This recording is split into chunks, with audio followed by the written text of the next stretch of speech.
Your attention, please, ladies and gentlemen. You're watching Yes.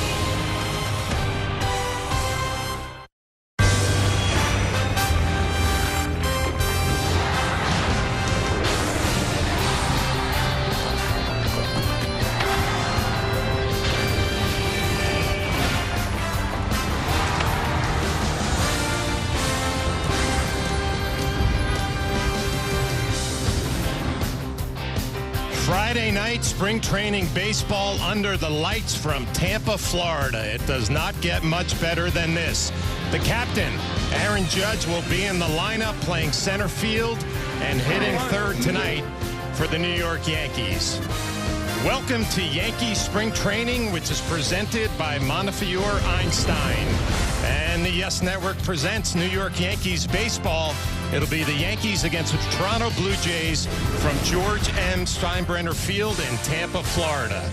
A beautiful night for baseball. The crowd settling in, and the stars will be out tonight. Juan Soto has made quite an impression early on for the Yankees. Only a couple of games, a home run, 5 RBIs, and a walk this spring. But maybe the story of tonight's game, Garrett Cole taking the mound. His first spring training start after winning that Cy Young Award last year for the New York Yankees. We're going to have lineups. We're going to have first pitch, and we're going to have baseball right here on Yes.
Garrett Cole finished his warm-up tosses heading into the Yankee dugout, getting ready for his start. Juan Soto spending a little time with some fans, signing some autographs. One of the best parts of spring training, how the fans can get up close and personal with some of their favorite Yankee players.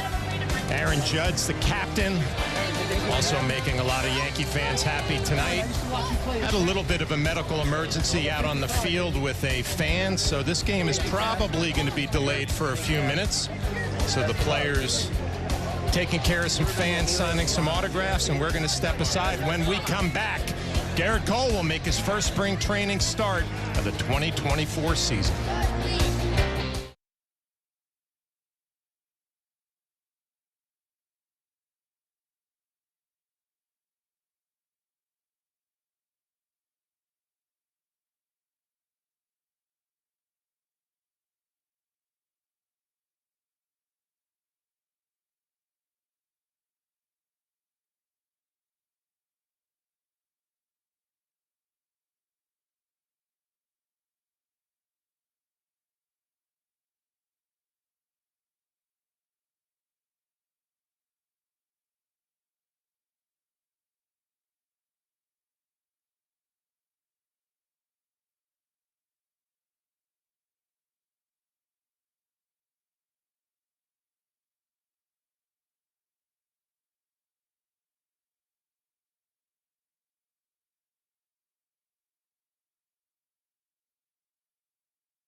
System. What's that?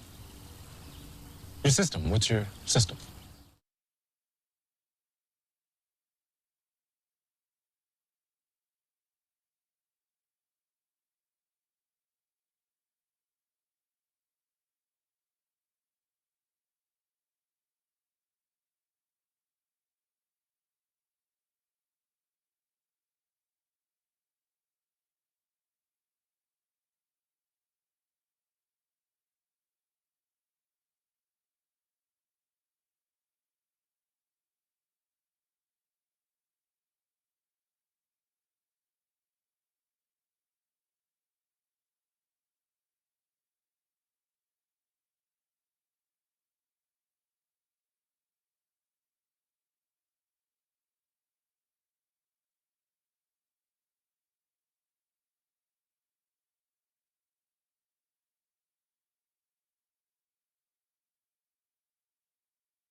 We are getting closer to first pitch as the umpire's coming out to home plate. John Flaherty with Jeff Nelson, joined by Meredith Marakovitz as well.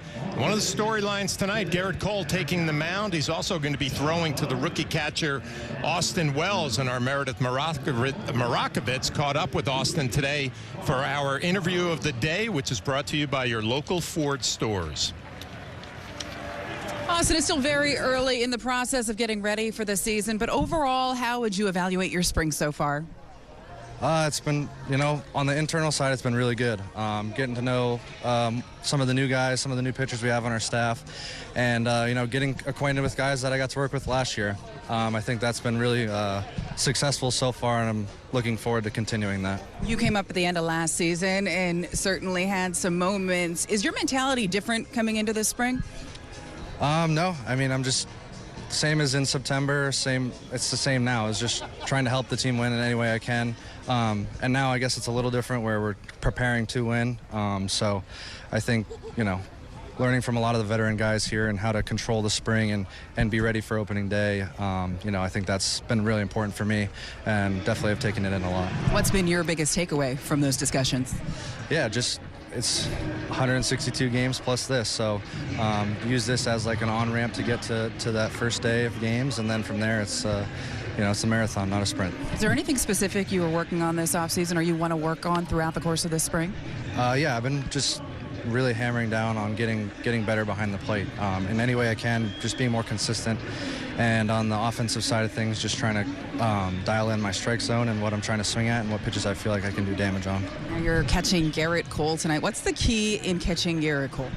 I think just trying to be on the same page for as many pitches as possible, so that he's feeling fluid and comfortable on the mound, and we're not feeling any rushed, or in bigger moments trying to just be prepared for those. So I'm looking forward to working with him in a game situation. Second time you've caught a couple of his sides so far. What were your takeaways from that? A guy that's coming off of an unbelievable season where he won the AL Cy Young. Just watching him last year, what do you think of his preparation and just really the way he's able to execute? Yeah, I think he won the Cy Young last year based on his undeniable just preparation and focus that he has. Even in his first couple bullpens of the spring, he's very dialed in on what he's trying to make his pitches do and what spots he wants to hit. So getting to kind of take notes from that and try to attribute that to other pitchers on the staff, I think that's he's obviously won for a reason. So Jose Trevino, healthy, likely the starting catcher. You're in the mix. Ben Voortven in the mix. In your mind, are you there opening day? Do you believe you'll be on this team? I would love to, but it's not really my decision or my control. We have a lot of great catchers here that I think would be making opening days on a lot of teams. So it's a very good competition, and I'm looking to continuing on that. Okay, fans are a huge fan of the mustache. They need to know, is it staying throughout the course of the season? I don't have any plans of shaving it off, so I think it's here to stay. All right, well, they'll be happy to hear that. Austin, thanks for the time. Thank you. Send it back to you. Thank you, Meredith. Thank you, Austin. And Garrett Cole out on the mound making his first spring training start. 3 pitches, a couple of fly balls to the captain in center field.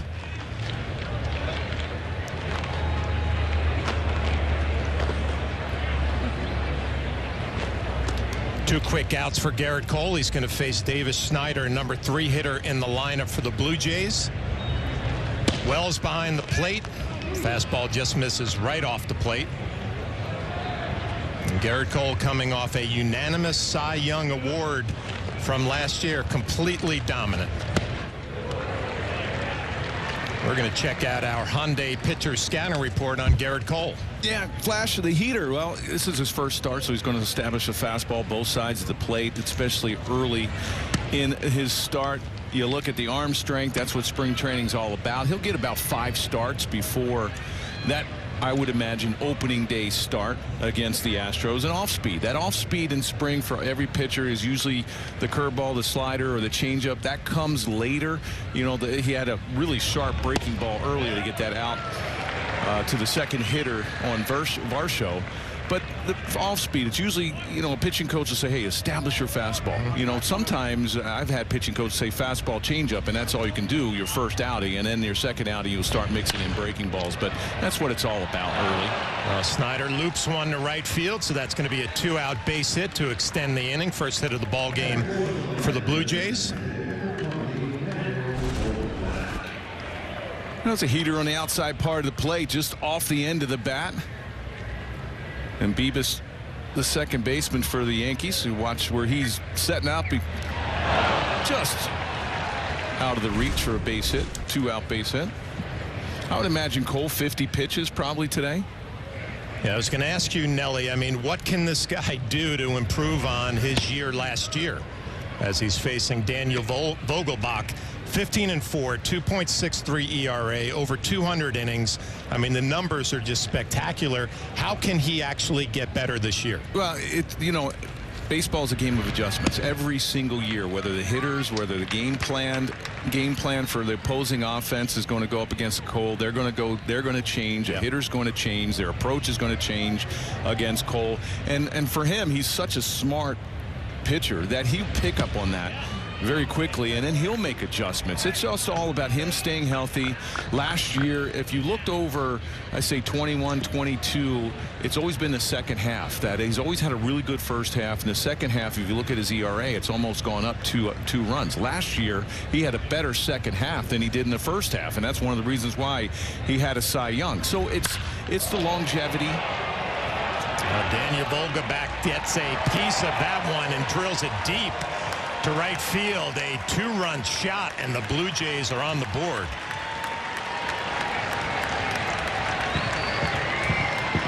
You know, and this is the first outing, and we talked about the heater, about the fastball command, and this also comes later in spring. And once you start, yes, these guys start throwing in the offseason a lot earlier than we did. You know, spring training and even facing hitters. Still, that command, getting into game situation, you know, the adrenaline starts going. It's all about, okay, my mechanics have got to be right. My fastball has to be where I want it. That one was supposed to be in, caught too much of the plate. Vogelbach turned on it. So 2 down. It'll bring up Ernie Clement playing third base for the Blue Jays tonight. Good slider in there for a strike. And for him, it's, again, being the leader. You have Marcus Stroman on the mound in the rotation. Him being a mentor probably to him, you know, pitching at Yankee Stadium, a full-time season for Stroman. For Cole getting better, it's tough to repeat a season like last year.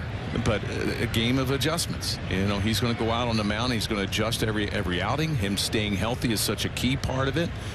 He's a very cerebral guy.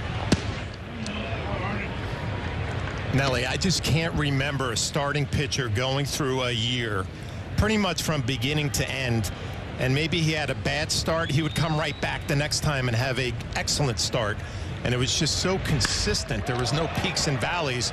As Clement drills this to right center field, Judge on the move, not going to be able to come up with it. It'll be extra bases for Clement. He's on his way to third, and he'll cruise in there with a 2-out triple. Keep this first inning going for the Blue Jays.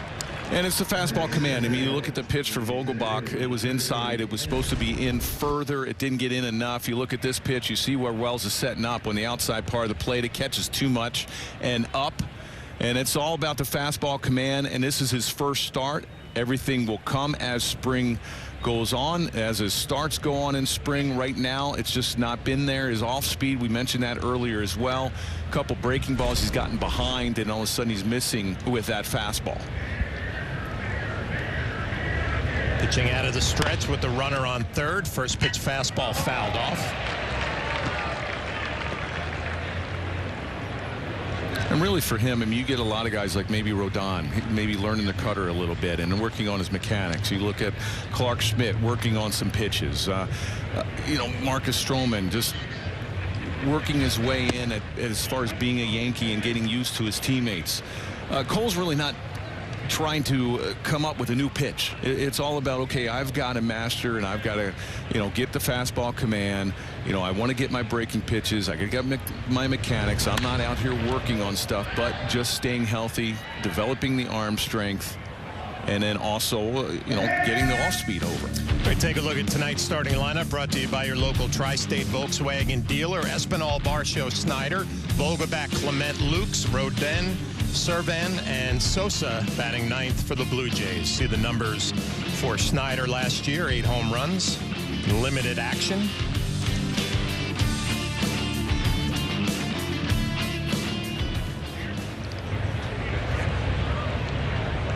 The 0-2 coming to Nathan Lukes. A lot of names that are not familiar in this lineup for the Blue Jays. This travel squad traveled over from Dunedin. A night game, not a lot of the regulars in the lineup. John Snyder, their manager, looking on. Ball hit hard but foul. Well, one thing we're going to be watching tonight too, Nelly, Austin Wells, the young catcher behind the plate, catching Garrett Cole, trying to develop a relationship with the Cy Young Award winner. Aaron Boone coming out clearly just to give him a little bit of a break, and maybe not so much to take him out after 22 pitches. Doesn't want to risk any sort of an injury early, so we're going to step aside. We'll be back.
Yankee Spring Training on Yes is presented by your local Ford stores. Ford is proud to be the official SUV of the Yankees. For current offers, visit buyfordnow.com. Beautiful night in Tampa, Florida. Garrett Cole with his 22 pitches going to take a little bit of a break. We'll see if he comes back out for the second inning. New pitcher Harrison Cohen, the numbers last year through the minor league system. A good fastball right there to finish off the last out of the first inning. And that will do it. The Blue Jays out on the board. A 2-run shot against Garrett Cole. It'll be LeMahieu leading off.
Tonight's starting lineup, which is brought to you by your local Tri-State Volkswagen dealer. DJ LeMahieu playing third and leading off. Juan Soto in right field, batting second. Captain Aaron Judge in center field. You see the OPS in his last 2 seasons. Anthony Rizzo playing first base back-to-back nights. Giancarlo Stanton DHing tonight. Austin Wells behind the plate. Oswaldo Cabrera playing short. Everson Pereira in left. And Yorbit Bibas playing second base and batting left-handed, hitting ninth tonight. There's Juan Soto in the on-deck circle, getting ready to go for his at-bats tonight. DJ LeMahieu digging in against Chad Dallas. Will be towing the slab for the Toronto Blue Jays tonight.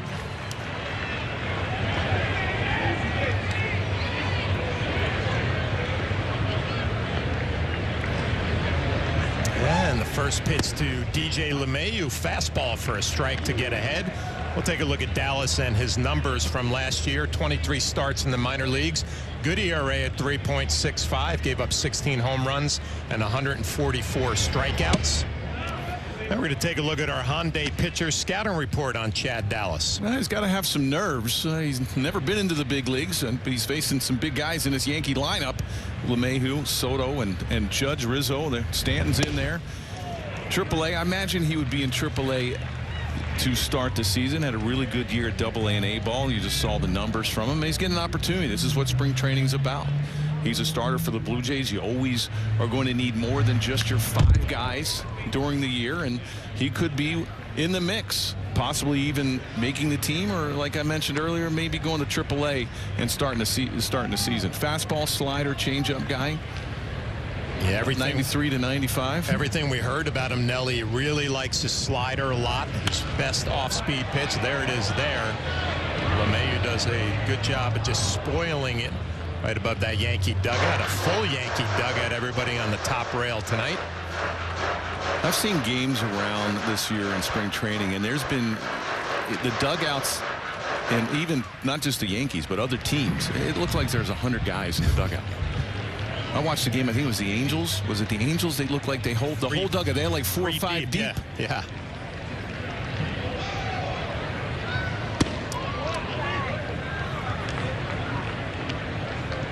Well, we've talked about it a lot already for DJ LeMahieu. The first half didn't go the way that he wanted it to. The second half, much better. And everybody raving about the shape that he is in early on in camp. And he works his count back to full. Yeah, a bunch of guys, right? I mean, you look at Stanton, the way he came in. Rodon, the way he came in. LeMahieu. And with this team, it's all about health. These guys need, if this lineup stays healthy, it's going to be one of the best offenses, I think, in the league, with the addition to Soto, Verdugo. Ground ball right back up the middle. Espinal with it. And the backhand pick by Sosa over at first. 1 down.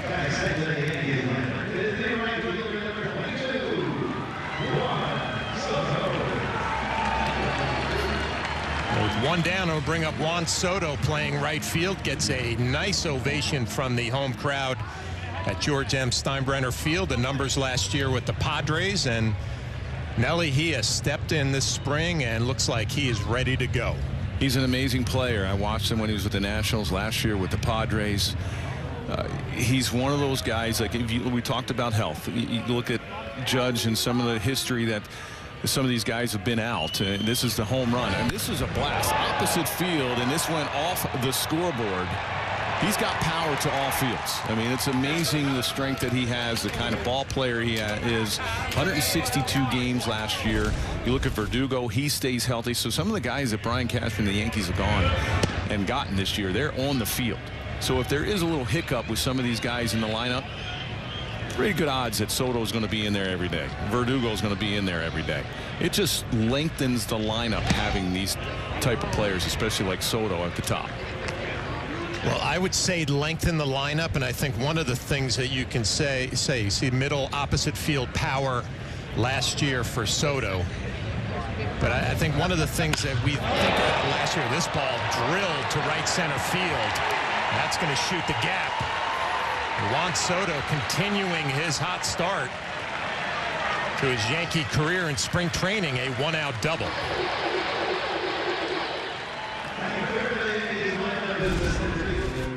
Well, he gets a fastball up in the zone. There you see where the catcher wanted it, Servin. And Soto just crushed this in the right center field gap. You see how they play him? Look at the center fielder, Lukes. Lukes was really playing shallow. I mean, he would have had that ball anyway, but he was playing more over towards left field and shallow. And that ball split the gap there in right center field for a double. With one down, it'll bring up Aaron Judge playing center field and hitting third. An RBI situation. Yankee fans want to see a lot of this year. Soto on base, Aaron Judge with an opportunity to drive him in. The numbers from last year in 106 games, 37 and 75. And you got to figure a lot in these situations when you have Soto on base, especially second. Hard shot to short. They throw over to second base, and they're going to get Soto leaning off the bag. 2 down. Yeah, an early mistake rather happened in spring training than during the season. When this ball's in front of you, watch Soto. He makes that break. He realizes, oh, this ball's right there.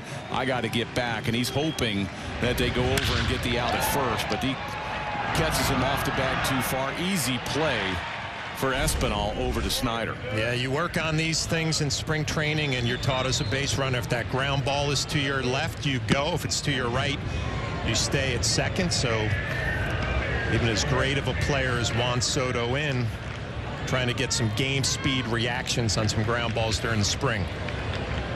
2 down. Anthony Rizzo back in the lineup tonight after playing last night's night game. You know, even Anthony Rizzo, even though he looks pretty good coming into camp. Just so nice to hear him talk to Meredith and everybody down there about how he's seeing the ball so much better after those concussion symptoms of last year. And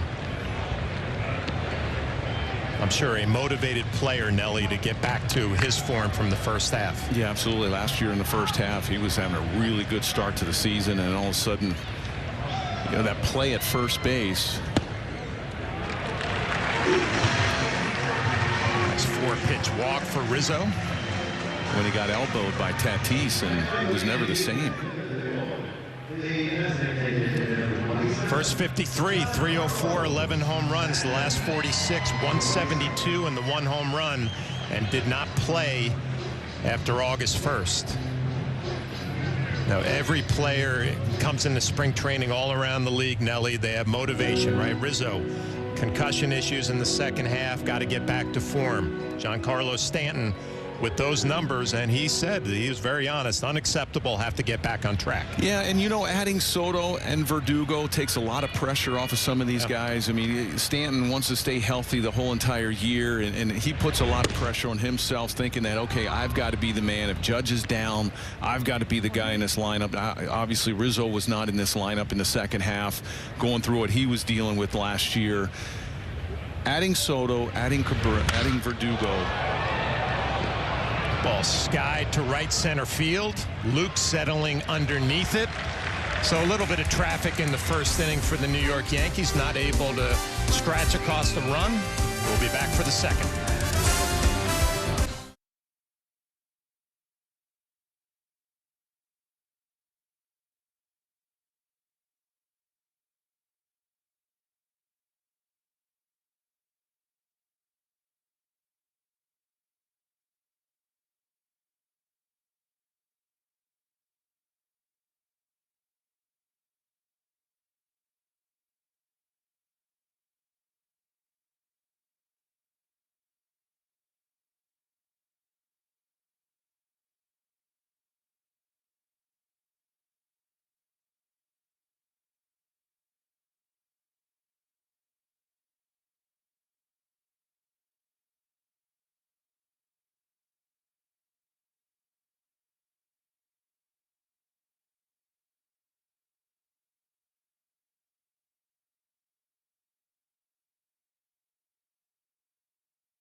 Tomorrow afternoon on Yes, Mikal Bridges and the Brooklyn Nets host the Atlanta Hawks at Barclays Center.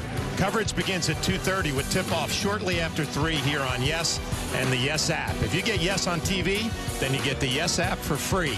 Territorial restrictions apply. Remember, the Yankees play a road game tomorrow against the Orioles at 1. You can catch the action on the Yes app. Well, the beauty of spring training, Garrett Cole threw 22 pitches in the first. Took a little breather, and now he's back out there for the second. And he will face Nathan Lukes, Alex Rodin, and Brian Serven here in the second inning. Yeah, nice job by Harrison Cohen. One pitch, gets a strikeout, and his day's over. Good changeup right there from Garrett Cole. And, you know, been making a lot about the relationship with Austin Wells and Garrett Cole here. First time in spring training, trying to develop and get on the same page. And I was actually thinking about it, Nelly. During spring training, Garrett's not going to go out there with a game plan. He obviously doesn't know a lot of the hitters in this lineup. But I'm sure there was a conversation, hey, I want to throw my changeup tonight, or hey, I want to work on my cutter tonight. Whatever that was, you want Austin Wells and Cole to be on the same page. Absolutely, and there's a breaking pitch right there, slider that was up, and it's mechanical, you know, just maybe drifting a little bit too much to the plate, not staying back. But you're right, he's trying. You never know what Wells. I mean, you have Rortvedt, you have Trevino, also Wells. Ground ball the other way. LeMahieu comes up with it. Nice play. And to bring more in that relationship between Austin Wells and Garrett Cole, Meredith is in Tampa, Florida. What do you got, Meredith?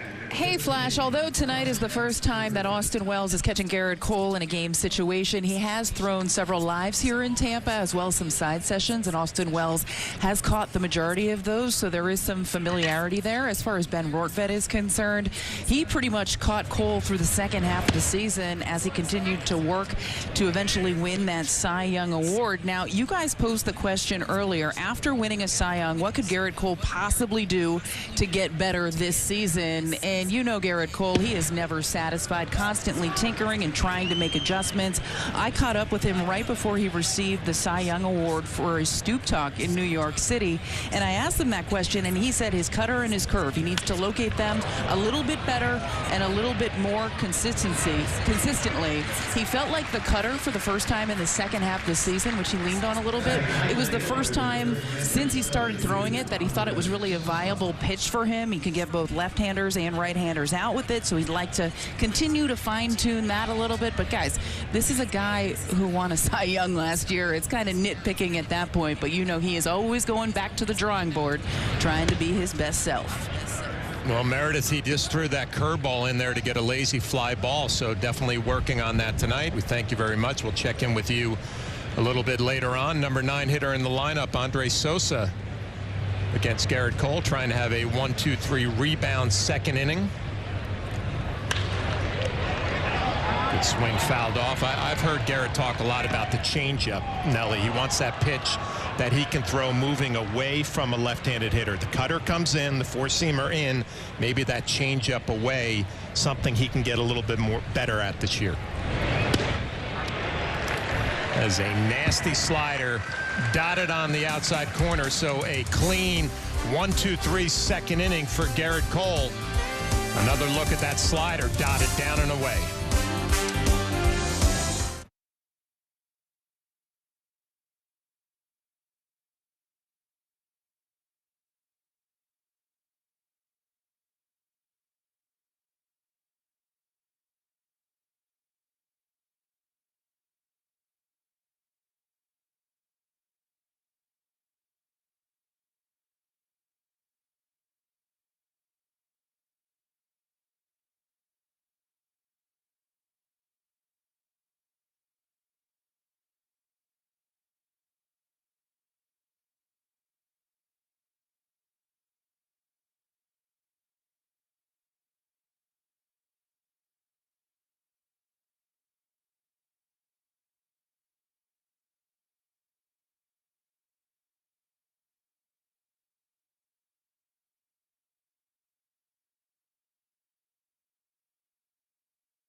Welcome back to Yankees Spring Training presented by Ford. Proud to be the official SUV of the New York Yankees.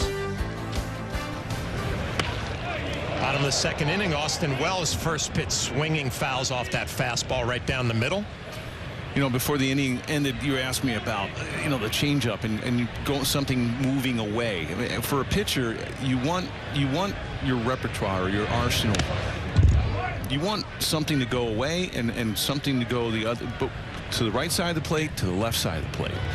You know, you never want to stay hard on, for instance, if you have a left-handed hitter and you have Garrett Cole, you can't constantly cut her in, slide her in, fastball in. Yeah. You need something, especially a changeup or something to go the other way. If you don't throw a two-seam fastball and you don't sink it away from a lefty or down and into a righty, you're going to need that changeup. And you like to have it like about 10 miles an hour off of your fastball. Something to get that hitter out on his front foot. And if he doesn't keep his hands out, his hands back, he's either going to roll over on it. And Austin Wells rips this down the right field line off the wall. And he's going to be held to a long single.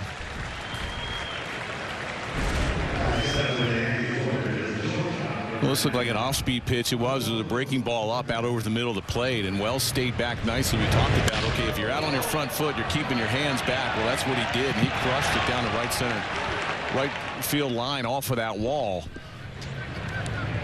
Good looking swing right there. And you look back to Austin Gier when he got called up.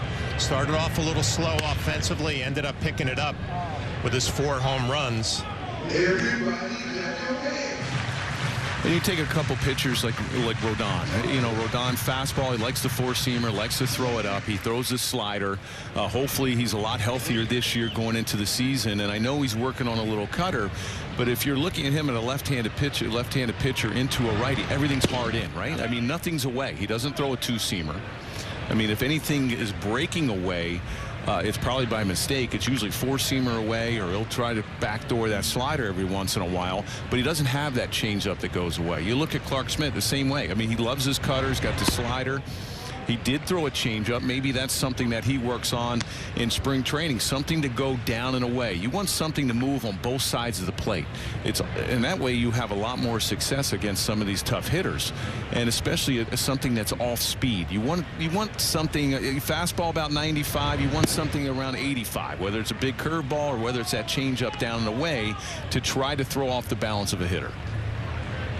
Big swing and a miss there from Oswaldo Cabrera's 25th birthday today for Cabrera, so getting a start at shortstop. We saw him come in last night's game and finish up in left field. Spoils that fastball on the inner half. Now, such a valuable player when you have someone like Cabrera that can play everywhere. Outfield, doesn't miss a beat out there. He can play all the infield positions. He's a switch hitter. Now, I was reading it that there's going to be some occasion that he's going to go left on left. Depending on the matchup. Good curveball right there to get a swing and a miss. Real good breaking ball down and in, and Cabrera just swings over top. It's the old 12-6 hammer right there. I heard a lot about his slider, but that was a pretty good curveball. From Chad Dallas. He's going to face the 8th hitter in the lineup, Everson Pereira. First pitch swinging. And how tough is that for a 25-year-old Cabrera to be a so-called utility guy? He can do everything, play every position, and try to stay focused at the plate. A young 25-year-old, usually you're getting, what, 400 or 500 at-bats, and you're asked all of a sudden now you're a part-time player. Yeah, I was talking about it with Jack Curry last night when we were doing that game, and you're right, a valuable player that he's so versatile. He could play all these positions, but you're not going to get the everyday at-bats. It's hard for a young player mentally to kind of accept that and not use it as an excuse. You have to go out there more with the attitude like, whatever I can do today to help the club, either it's short and left and right, whatever it is. And if I get a hit or two, it's a bonus. Not easy for a young player to do. No, because you as a 25-year-old, you want to establish yourself as a big leaguer. Yep. And you want to hopefully at some point be an everyday player, so you are getting those consistent at bats. And to be able to focus, I mean, defensively, it's probably easy. But at the plate, that's got to be tough. And it's tough for Pereira here trying to work his way into the Yankee lineup. That'll help right there. A 2-run bomb to left field from Everson Pereira, who had big numbers in the minor leagues last year, struggled at the major league level, but off to a good start tonight. Flash, that ball was crushed. We both know Steinbrenner Field, and that is a bomb to left field. He got a hanging slider from Dallas, and he crushed it. Good for him, Nelly. You know, you talk about a young player who got an opportunity last year at the major league level, and he struggled. 151 batting average, did not hit a home run, 10 RBIs. Coming into camp, probably doesn't have a spot on this club, but trying to make some sort of an impression. Well, you look at this pitch here. It was a hanging slider, and he absolutely crushed it.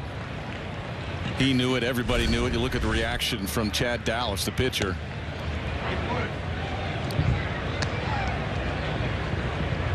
Well, it's about, you know, you go in, he got that call up in September. He was playing most every day, Pereira. And you mentioned the numbers. I mean, he didn't have a great start to his Yankee career. Swing and a miss from Bibas right there, 2 down. And he's coming in the spring to say, hey, this is why you called me up last year. You had good numbers in AAA.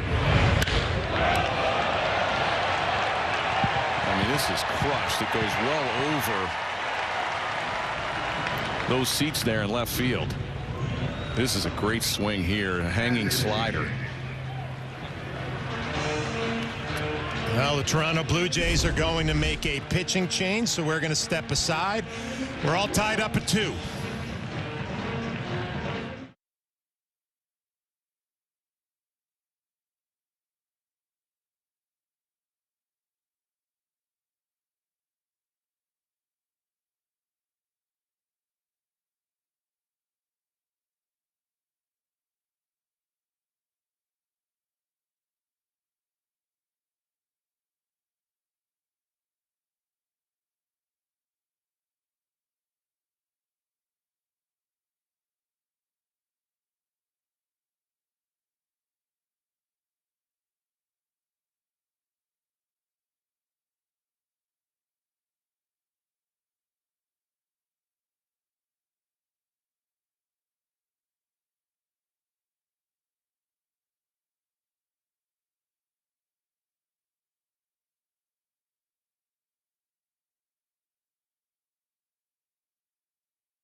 Hey fans, tickets for all 2024 Yankees home games are on sale at Yankees.com. This season's home schedule includes some great promotional giveaways and is highlighted by interleague games against the Dodgers, the Braves, and the Cardinals, as well as the annual Subway Series against the New York Mets. For more information and to get your 2024 Yankees tickets, visit Yankees.com today. 2 down, DJ LeMahieu up. Facing a new pitcher for the Blue Jays. Juan Nunez. Juan Nunez takes over for Chad Dallas.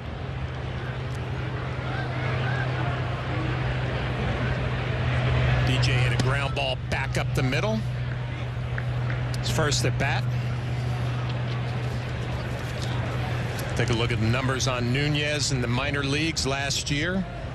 At ERA at 3.96, 125 strikeouts, well over 104 innings. You know, fastball, and there's a split finger that he throws. 2 splits in a row. Fastball mid to upper 90s, 95 to 97. Nunez has been around 7 seasons in the Jays system, has gotten as high as AA, so trying to take that next step.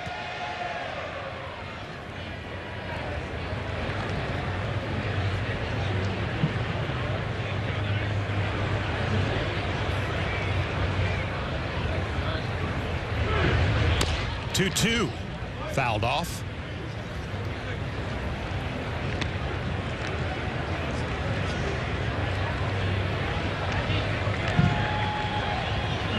Well, the veteran hitters will tell you it's never fun in spring training when you're facing young minor league arms. Usually they have great stuff and the control isn't quite there, and you don't have any experience against facing them. So this is just a battle for LeMahieu, trying to see the ball put in play with 2 strikes.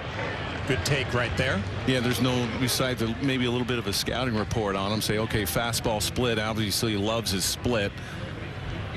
Now the 6 pitches so far in this at bat, 4 of them have been that split finger. I always felt like spring training too for veteran hitters. It's, you know, hey, what am I working on this spring, right? Maybe it's something in your timing to get ready. That fastball misses just off the plate. A 2-out walk for LeMahieu.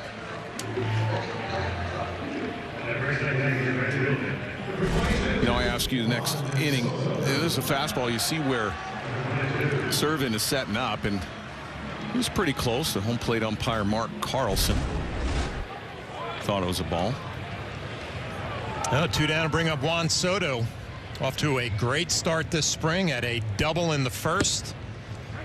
A base running mistake in that first inning as well, but he takes a slider for strike 1. And Nelly, when he was up there earlier, you know, we were talking about lengthening the lineup, but I also think the importance of every at bat for him, that he never gives away an at bat, right?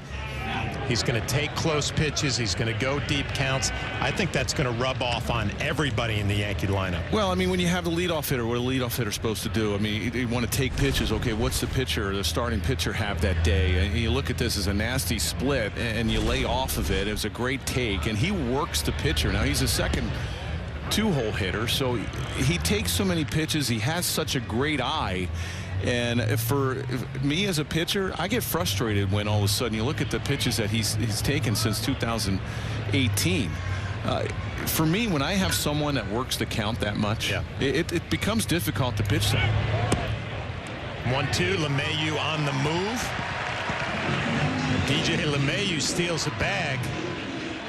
Put himself in scoring position for Soto. Well, Nunez is just not paying attention at all to the base runner. He's not thinking that LeMahieu's going to take off there, and he has a great pitch to steal on. It's a split. Not even a throw. 2-2 to Soto off the plate away.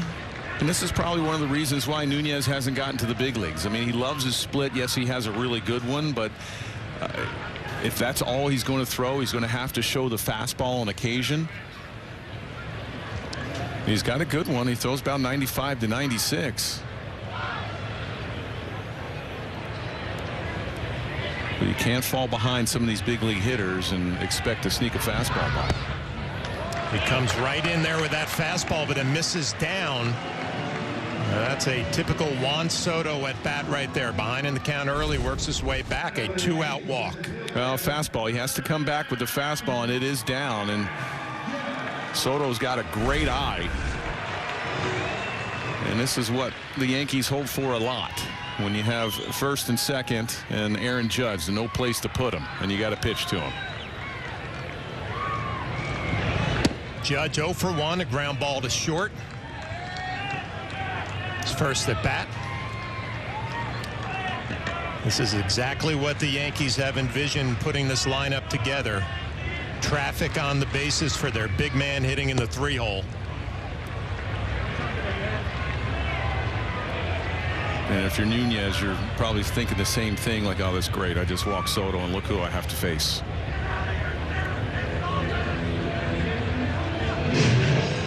The ideal setup, the 2-3 hitters for the Yankees. Soto with that 421 OBP, best in the major leagues, and Aaron Judge with those 253 home runs, the most in all of Major League Baseball since 2017.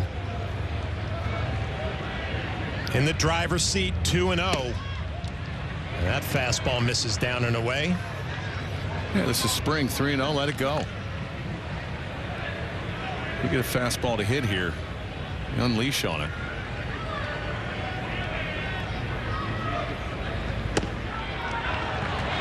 Missed off the plate, so back-to-back 2-out walks. Bases loaded for Anthony Rizzo.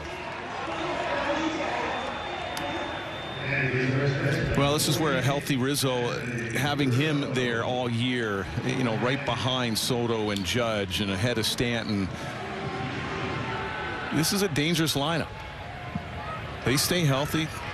Could be one of the best offenses in the American League. LeMahieu off of third, Soto off of second, and Anthony Rizzo drills one to right field and deep and gone. Grand slam for Anthony Rizzo. A Yankees lead 6-2. Well, when Nunez, the split wasn't there. He's not throwing it for strikes. He's throwing it down in the zone and missing. And in spring training, you're going to jump all over a first pitch heater, and that's exactly what Anthony Rizzo got. And he destroyed it for a grand slam.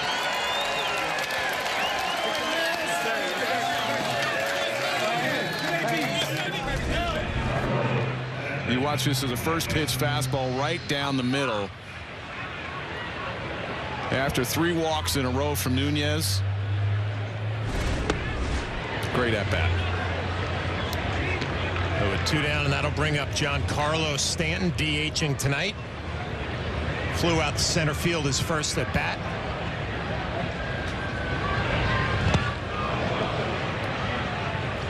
Nelly, that's how quickly it can happen with this newly formed Yankee lineup. Well, and this is what you want, and this is what they want to see from Anthony Rizzo all the way down. When you get Soto and Judge, you have LeMahieu on base. There's nowhere to put them. You get a healthy Anthony Rizzo. You get a healthy Giancarlo Stanton. You know, you have power, and then you put Gleyber Torres in there. The power that they have and the ability to put up some runs this year, it's going to be exciting to watch. Well, you think about Anthony Rizzo giving some protection to Aaron Judge and Soto in front of him. If you're an opposing pitcher, you can't pitch around anybody in this lineup. 3-1 to Stanton. Good swing, fouled off. No, because one mistake, it's over the fence. Just like you look at that pitch that Nunez had a hard time. He's walked LeMahieu, Soto, Judge. He had to pitch to Rizzo. He had to get ahead. Well, he gets a first pitch fastball, and it's a grand slam.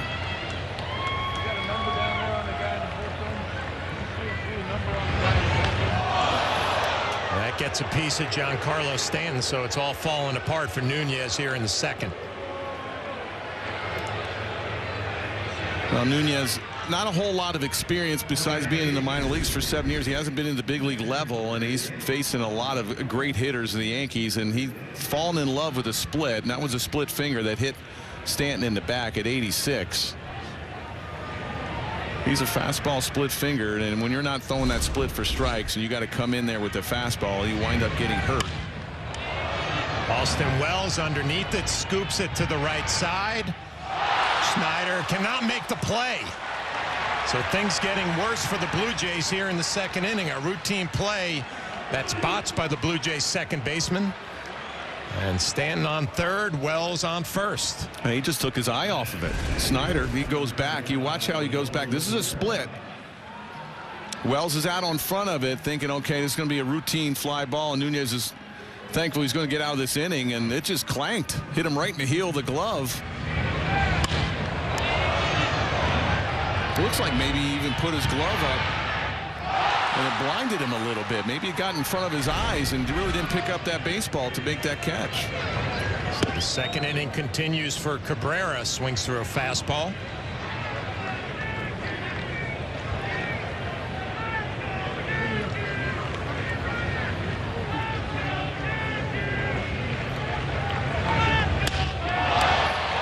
Fly ball, center field. Luke's underneath it. And the second inning is finally done. The Yankees put up 6 runs. It all started with Everson Pereira, a 2-run shot. Remember me? I had good numbers in AAA last year. But Anthony Rizzo trying to rebound from those concussions last year. Grand slam, 6-2 Yanks.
Anthony Rizzo back out to play first base defensively, coming off a grand slam, his first home run of spring training. And Garrett Cole back to work for the third inning. And he will face the top of the lineup, Espinal, Varsho, and Snyder, as the Yankees now lead 6-2 on the Everson Pereira two-run shot and Anthony Rizzo's grand slam. You know, I wanted to ask you before that long inning, for a hitter, your approach in spring training, a lot different in spring than it is during the season for you? Well, the whole thing for me going into spring training was what worked last year, whether it was a mechanical adjustment or maybe a thought, and can I take that into spring training and ride it again the following year? And a lot of times that would never work, as Cabrera comes up with it, the throw, not in time and a little high. It'd be an infield hit, I would assume, for Espinal. So as a hitter, you're always trying to figure out what's my key this year, what's my mechanical key. And I was going to ask you, as a pitcher, do you go through the same thing? Nice play right there by Cabrera, and there was no chance to get Espinal at first. He runs well, and you see how Cabrera goes up the middle. Maybe has a little hard time getting it out of his glove, but that was an easy infield hit. You know, to me, baseball, when I would go into spring training, was like 3 different seasons of how I'm going to approach a hitter. To me, in spring training, hitters are jumping all over the first couple pitches. They want fastballs right away. And it almost like I was pitching backwards in spring training, because a lot of times if you take that, say an Aaron Judge. If I'm going to face Aaron Judge probably in spring training, he wants to hit nothing but fastballs. He doesn't want any part of breaking balls. He's going to swing early. Maybe during the season, for instance, he might give you that strike. So maybe now and during the season, I'm throwing a fastball down the middle of the plate, and I'm going to try to get ahead. And then you have the postseason where guys show up or they don't show up as far as some of the nerves, and you get big-time players that maybe don't have a lot of success in the postseason. So that's interesting to me, because you went into spring training trying to get outs, pitch-wise, not necessarily get your work in or think about a mechanical key to no, get because I knew that, okay, if I'm trying to get ahead of guys, or you see Aaron Boone, I think that's going to be it for Garrett Cole. 39 pitches. 39 pitches for Cole. He's going to take the rest of the night off.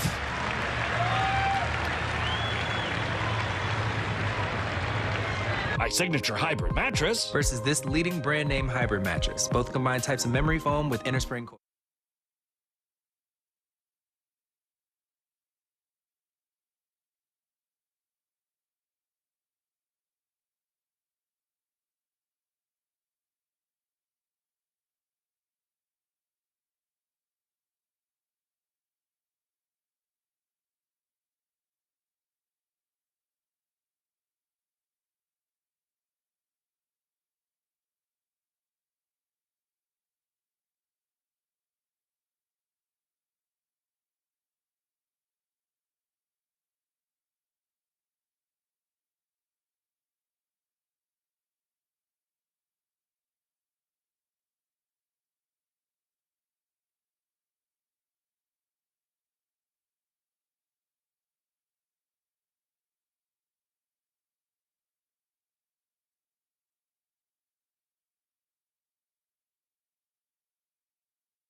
Suit up this season at MLBshop.com. Check out the largest selection of official jerseys, caps, t-shirts, collectibles, and more. Gear up with your Yankees at MLBshop.com. Just a beautiful night in Tampa, Florida. And a new pitcher for the Yankees, Alex Bustamante. Facing Davis Schneider, playing second base for the Blue Jays tonight. And Garrett Cole is going to go through all the numbers. His pitching coach, Matt Blake. I'm sure take it all in and figure out what he's going to do to get ready for his next outing, Nelly. Yeah, I was a little surprised. Only 39 pitches. You'd figure, okay, 50 would be the magic number. That's usually what some of the other starters in Rodon and Cortez, those guys threw. I know he had that long first inning, got 2 quick outs on 3 pitches. Well, one thing we know about Gerrit Cole, after every outing that he goes through, he evaluates, figures out what went right, what went wrong, what do I have to do to get ready in between starts. The biggest thing for veteran pitchers in spring training, and it's been good news for the Yankees so far with their rotation pieces. Seems like everybody has come through their outings in good physical shape.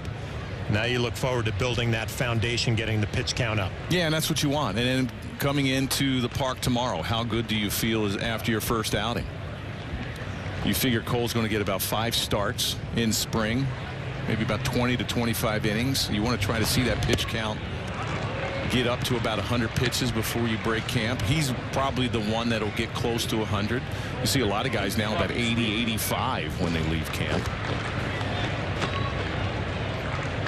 Snyder a single in the first, scored a run. The numbers from last year pretty good and limited at bats. 2-2 from Bustamante, misses off the plate.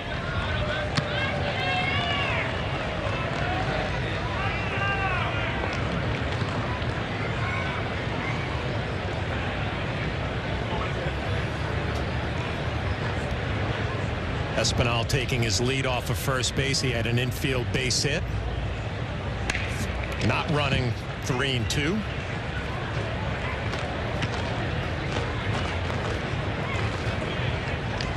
Bustamante pitched in A-ball last year. 41 games at a 4.61 ERA, all in relief.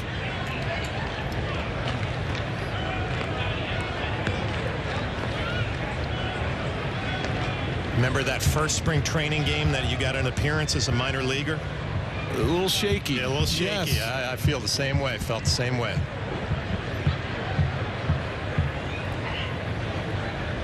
Here's 3-2, and that misses off the plate in foul ball. My first time in Tampa. It was the first year for. Then it was Legends Field, and now it's George Steinbrenner Field. As a Yankee, putting on the pinstripes. I mean, see this fastball inside, just gets off the.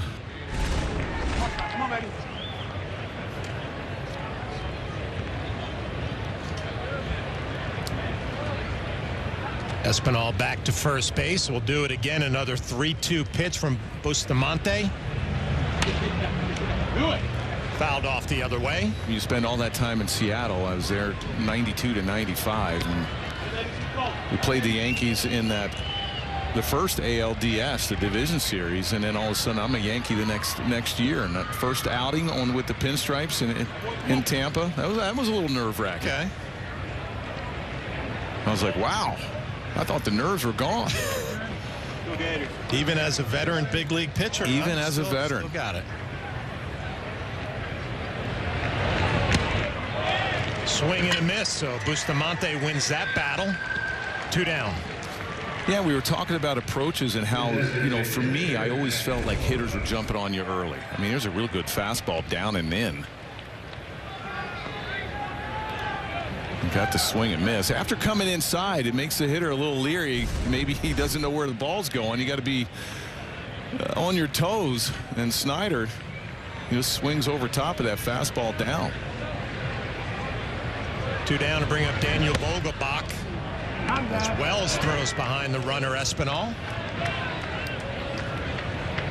And then during the season, you feel like, okay, some of these guys I feel like I can get ahead of, and in spring training you couldn't. It was almost like you were pitching backwards, and then during the season it was different. And that's why I was asking you as a hitter. I mean, do you take a different approach in spring, knowing, okay, I really don't want to see breaking pitches. I want to jump all over fastballs, and then the only way I'm going to do that is early. And then during the season, maybe I might take a different approach and be a little bit more relaxed and maybe a little bit more selective. See, it's funny to me because as a veteran pitcher, I'm so shocked to hear you say that. As a hitter, I would go up there and you want to get your hits, obviously. You want to drive the ball, but you're thinking more about setting a foundation mechanically to put yourself in a good place to have a good year. So it's funny to me to hear you say, I want to get outs. I'm not really worried about my Yeah, I wasn't working on any new pitches. I mean, it was a fastball slider. I wasn't inventing anything else. But it was all about, I wanted, even when you face hitters in batting practice, you know, a lot of times I didn't want to face a Derek Jeter or Bernie Williams or those type guys, because I wanted to come inside. And if I wanted to, and that's my strength, I wanted to come inside and then go down and away with a slider. I didn't want to face the big guys, the guys who are going to be in the lineup, because if I hit them and hurt them, they're out. Give me the AAA guys and the AA guys, because I mean, I know, hey, I feel bad if I hit you, but I got to work on stuff. But I didn't even want to give up hits in batting practice, and to go out, I wanted good, positive, you know, times in the spring training games. Usually we got about 10 innings. You know, I was going to ask you how many about 10 innings. 10 innings. When I was with the Yankees, the late Mel Stoudemire, he would come to Mariano Rivera, myself, and Mike Stanton. And during the end of spring, you would have to go to the minor league camp and you would throw 3 innings. And it was basically to exhaust your arm.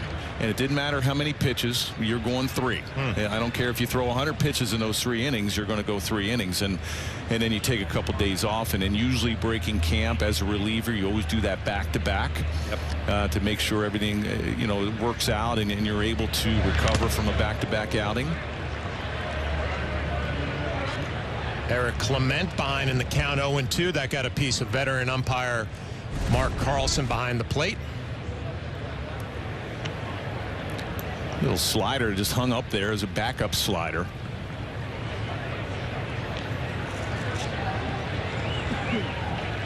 How's that feel?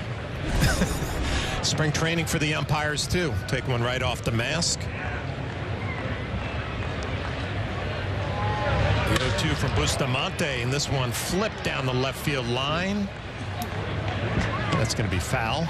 Now, catchers, I always felt for you guys in spring because you had the toughest. You were there with the pitchers early.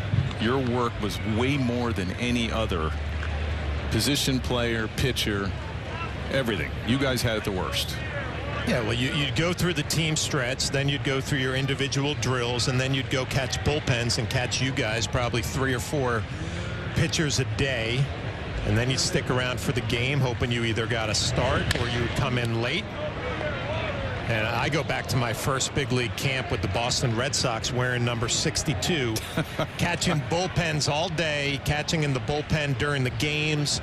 And then, you know, the Red Sox were nice enough to give me 3 innings late in the game. Yeah. Thanks, Go kid. get 'em. Thanks, kid. And I just remember the nerves of being in a big league spring training game, and it was a little reward for all those bullpens that you catch. But pay your dues, and eventually you start getting some more at-bats.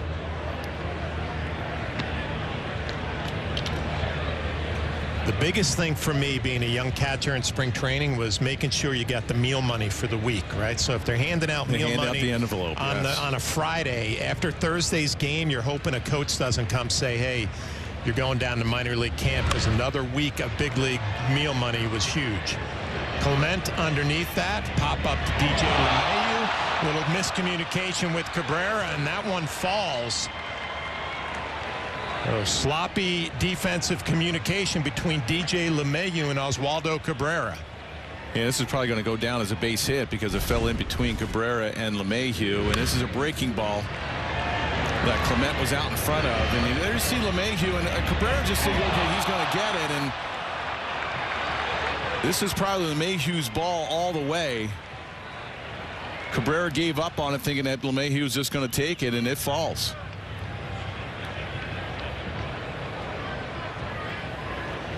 Didn't see where Cabrera called it.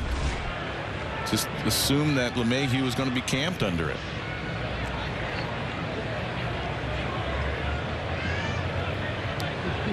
So the inning continues for the Blue Jays. 6-3 Yankees now.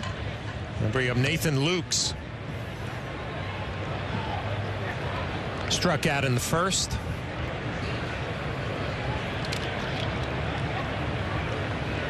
And have these mistakes in spring, not during the regular season. That was ruled a base hit and an RBI as Lukes gets underneath this one. Skied to right field. Soto underneath it. So Garrett Cole's night is done. The Yankees lead 6-3.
Fans of Legends of Baseball will be having their second annual cruise on the Celebrity Cruises Apex, departing on December 7th, 2024. They're going to be visiting some of the most tropical ports in the Caribbean. The Legends will include Mickey Rivers, yep, he's a legend, Jesse Barfield, and our own colleague Jeff Nelson, and many more. This exclusive experience will include all private events, including autograph and photo sessions with the Legends. Staterooms are going fast, so be sure to visit legendsofbaseballcruise.com today. New pitcher for the Toronto Blue Jays, their closer Jordan Romano in the game.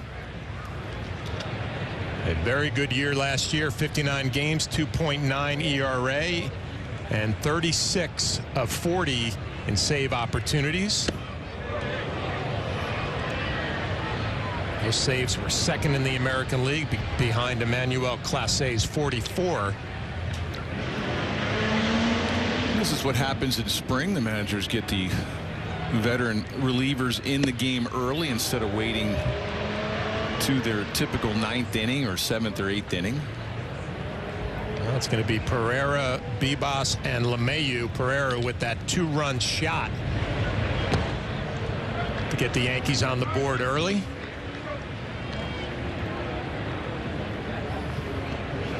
Nelly, you and I have both been there. You get an opportunity in the major leagues and you hope you make the most of it. If you do, your career's on the way. If you don't, you got to regroup and kind of wait for that next opportunity to present itself. Yeah, you know, Pereira got a shot last year, and being in the outfield every day when he got called up. He was one of the young kids saying, okay, you're going to get a shot. Show me what you have. He struggled at the plate, and it's tough. I mean, when you struggle at the plate, you know you can do it. You have a lot of confidence in yourself. You did it in the minor leagues. You struggle a little bit, and everybody wonders, you know, okay, it's a short sample size, though, you know. I mean, it's not like he's getting 400 or 500 at bats. It's a short sample size, and you know he struggled, and he comes to spring training, and not that he has to show everybody else what he has. I think it's more showing himself, saying, hey, this is the kind of hitter I am, and this is the kind of hitter that you can look forward to if I do get that chance to get to the big league level again. Yorbit Bibas struck out his first at bat, but making an impression early in spring training with a couple of home runs. So his numbers last year with the Dodgers in the minor leagues, 13 and 63. So a middle infielder with some pop.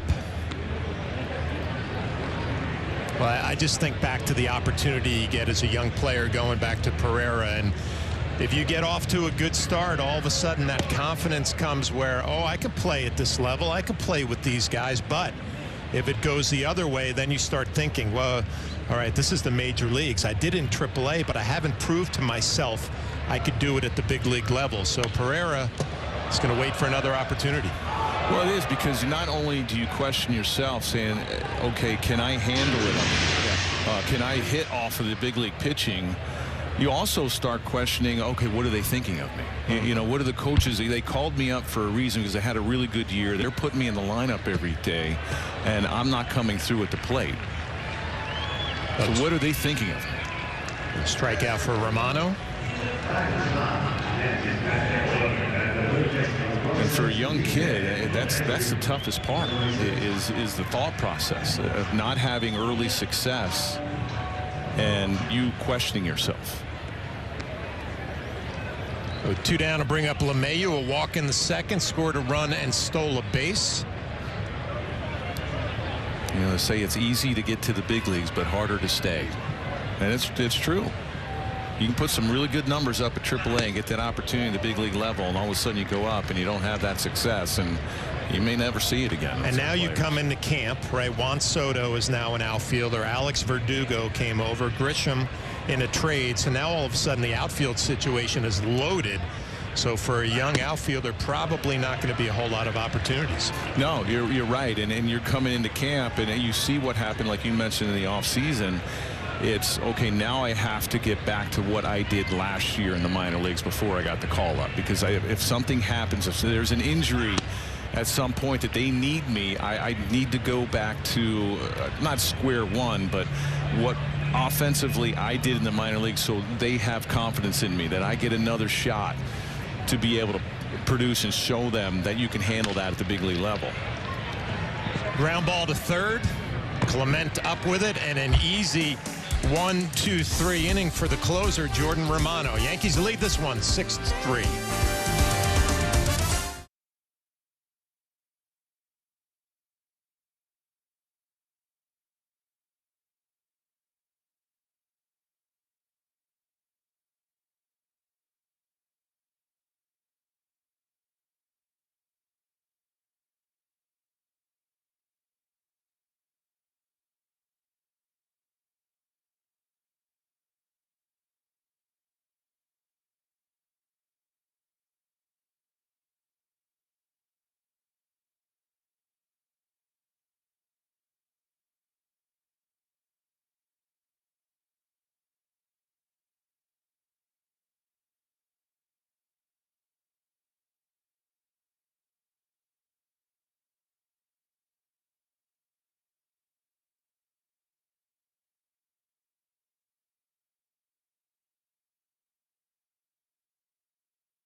Yankees lead this one 6-3, top of the fourth inning. You know what that means. We get an opportunity to break it down with the manager of the New York Yankees, Aaron Boone. Thanks for hanging with us, Aaron. Jeff Nelson, John Flaherty. How you doing tonight? I'm doing well. How are you guys? Good. 7th season as the Yankee manager, and one of your seasons last year, you got to watch your #1 ace, Garrett Cole, win a unanimous Cy Young Award. You got to see him tonight, his first spring training outing. What'd you think? Yeah, good work for him. You know, just obviously that first inning got a little long on him, so just want to make sure, especially his first outing out here, that we, build him up smartly. And I thought it was good for him to get 3 ups there, and I thought kind of settled in with his stuff, not trying to overdo it with the fastball, which I liked, and a good step towards opening day. Booney, was that more, like you mentioned, the up and down instead of 39 pitches? You probably would have liked him to go a little bit more as far as the pitch count? I wasn't going to go. We were keeping him in the low 40s tonight, but with the long second inning and a little bit delayed to the start, it was just kind of a wonky night from a up down. So I wanted to be a little more conservative with him there in the third inning. Aaron, Nellie and I were talking as we see the numbers for Luke Weaver last year. We were talking about Garrett and how consistent he was all the way through last year. I mean, is there any way that this guy could actually get better? Look, I think one of the great things about Garrett and the great ones is they're constantly thirsting to get better, but also have that ability to adjust as they move through their career, as their stuff changes, as the league changes, as teams, get a beat on you and get a book on you. What's been fun to watch him do is, in the 4 years he's been here, is watch him evolve and watch his stuff evolve. Watch, like last year, just a little adjustment in how he went about things. The cut fastball became a real weapon for him in the second half of the season. So it's fun to watch the great ones have that ability to evolve and adapt and constantly adjust. And, as you guys know, Major League Baseball, it's a game of adjustments, and the really good ones are able to do it, and that's what give guys real longevity. For pitches leaving this spring, pitch count-wise, what do you expect for these guys like a Garrett Cole? How many pitches would you like to see him get to in order to start the season? Is it 85? Is it 100? Does it differ with some of the other guys, like maybe a Clark Schmidt or a Rodon? Yeah, most of our guys are in line to be at close to a full clip by opening day. You know, whether that's 85, 90, 95, 100, I think we're all in line to kind of get there with all the guys. So, you know, we're at this point in pretty good shape in that regard. Aaron, one of the storylines this spring is Garrett Cole obviously demands a lot from his catchers behind the plate. Austin Wells developing a relationship with Garrett. What'd you see tonight from the two of them? Yeah, I think, first of all, Austin obviously didn't catch him at all when he got called up at the end of last season. But one thing, you know, we saw from Austin was, you know, his commitment and, you know, really intelligence, really, when it came to calling a game. He developed really strong relationships with his pitchers. That's carried over into the spring. So I know Garrett's made it a point to want to throw to him, whether it's on a side or in a live. So Austin's got to work with him here a little bit, a few times now, and you know, I think he's done a good job with it. That's one of the things that, frankly, has been a pleasant surprise. I don't know, not necessarily surprise, but something that's been pleasant about Austin is, you know, his command, his relationship with the pitcher, his understanding of a game plan, his diving into, you know, the game plans and things like that. Like, that's something that is really important to him, and it shows. The lineup, I want to know, how good does it feel putting these names down in the lineup and watching what's going on offensively with your club right now? Yeah, I mean, obviously last year was a struggle for us offensively. Like, we weren't the offensive team we expect to be. And, you know, I really do feel like, obviously, we've got a long way to go, right? We're March 1st. And, but I do like dreaming on what I think we can be offensively. And obviously you bring in a Soto and you bring Alex Verdugo over, and Grisham's going to play a big role. And on top of that, you know, Riz is healthy. DJ looks really good and healthy. And hopefully we get some uptick in performance from some of our younger players, and Volpe a year further along. So I'm excited what we can be offensively, and hopefully we get back to being, you know, the Yankee offense that we expect to be in the Bronx.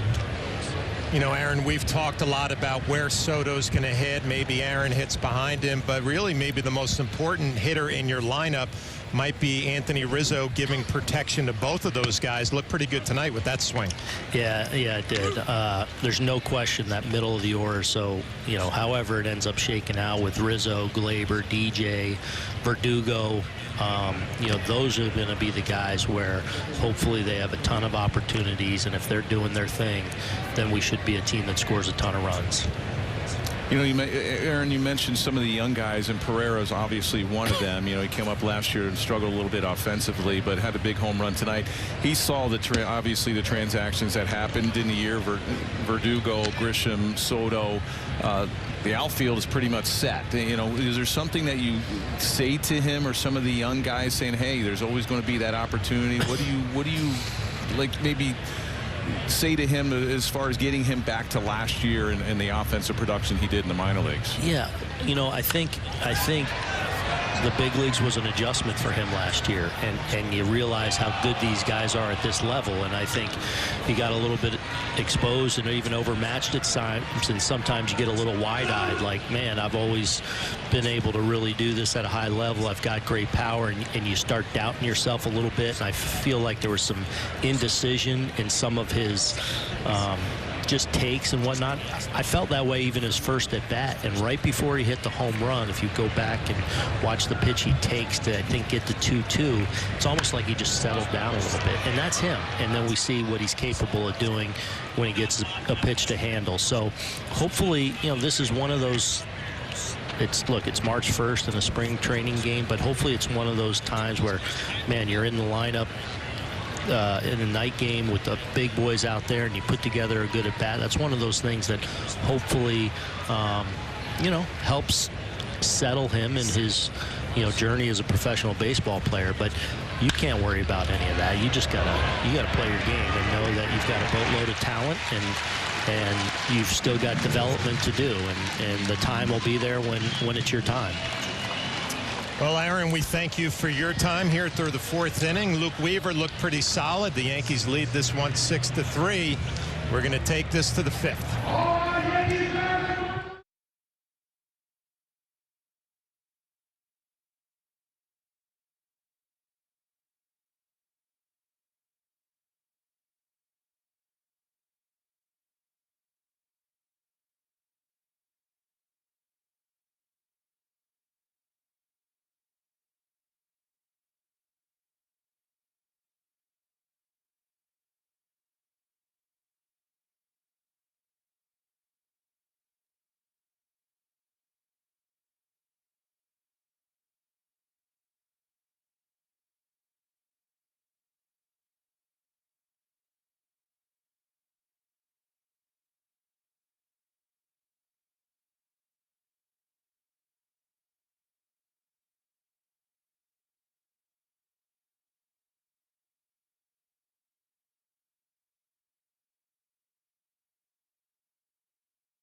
We are back for the bottom of the 4th inning. I was so excited to get on with the rest of my Friday night, Nelly. I was a little excited that it might be the 5th, but it's only the bottom of the 4th. Yeah, you were getting me excited as well. I said, 5th? Wait a minute. It's Friday night in the spring training game. Bottom of the 4th already, and a new pitcher, Chad Green, in for the Blue Jays, a familiar friend to the New York Yankees.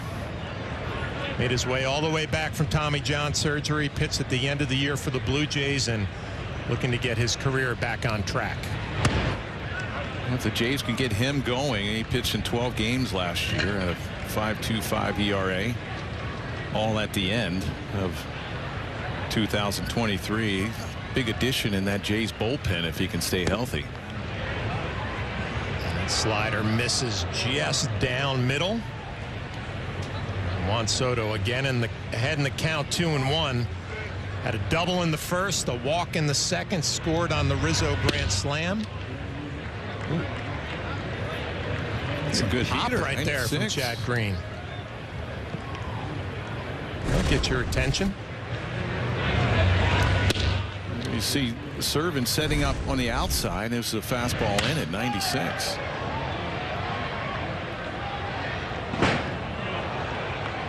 You remember from Chad Green as a New York Yankee, the ball just jumped out of his hand.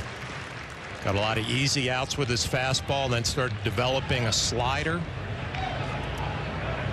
Good life, likes to pitch at the top of the zone. He'll climb that ladder on you with that four-seamer. Comes a 3-2, breaking ball. Deep center, and gone. Juan Soto, another home run, continuing his hot spring training. Yankees lead 7-3.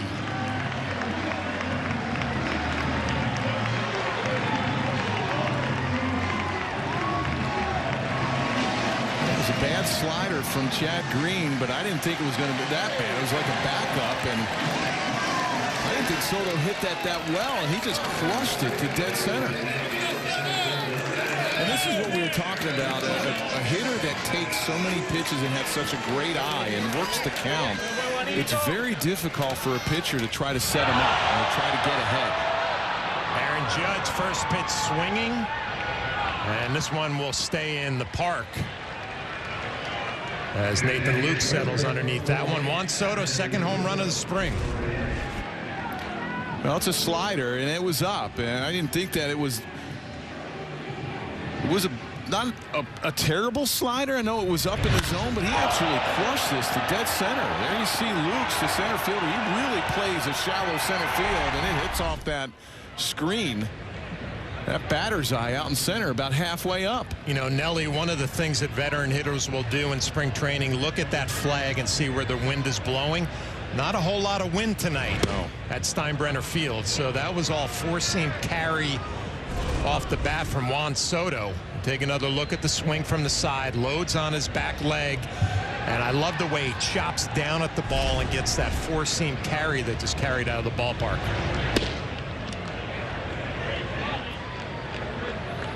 You know, in this modern age of, you know, get the ball in the air and launch angle, Juan Soto has a traditional get on top and create backspin.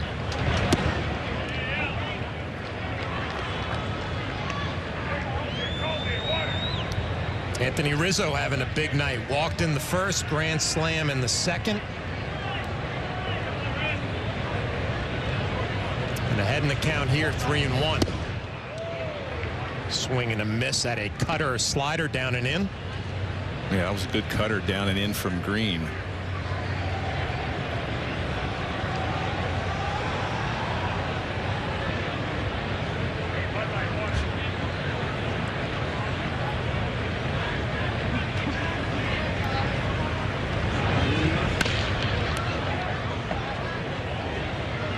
See Anthony Rizzo choking up with 2 strikes.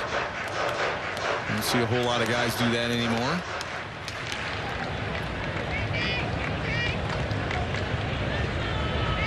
Well, the Yankees last night only a couple of hits, did not score a run tonight, breaking out. And Anthony Rizzo, another deep drive to right field and another home run for Anthony Rizzo, his second of the night. And it's 8-3 Bombers. Well, Soto hit a slider, and it was a hanging slider. It was up about head high, and he crushed it to center field. And this was just a poor cutter, a cutter that was supposed to be in on Rizzo. Didn't get in far enough. And for a lefty, their happy zone is down and in, and he just dropped the head of the bat.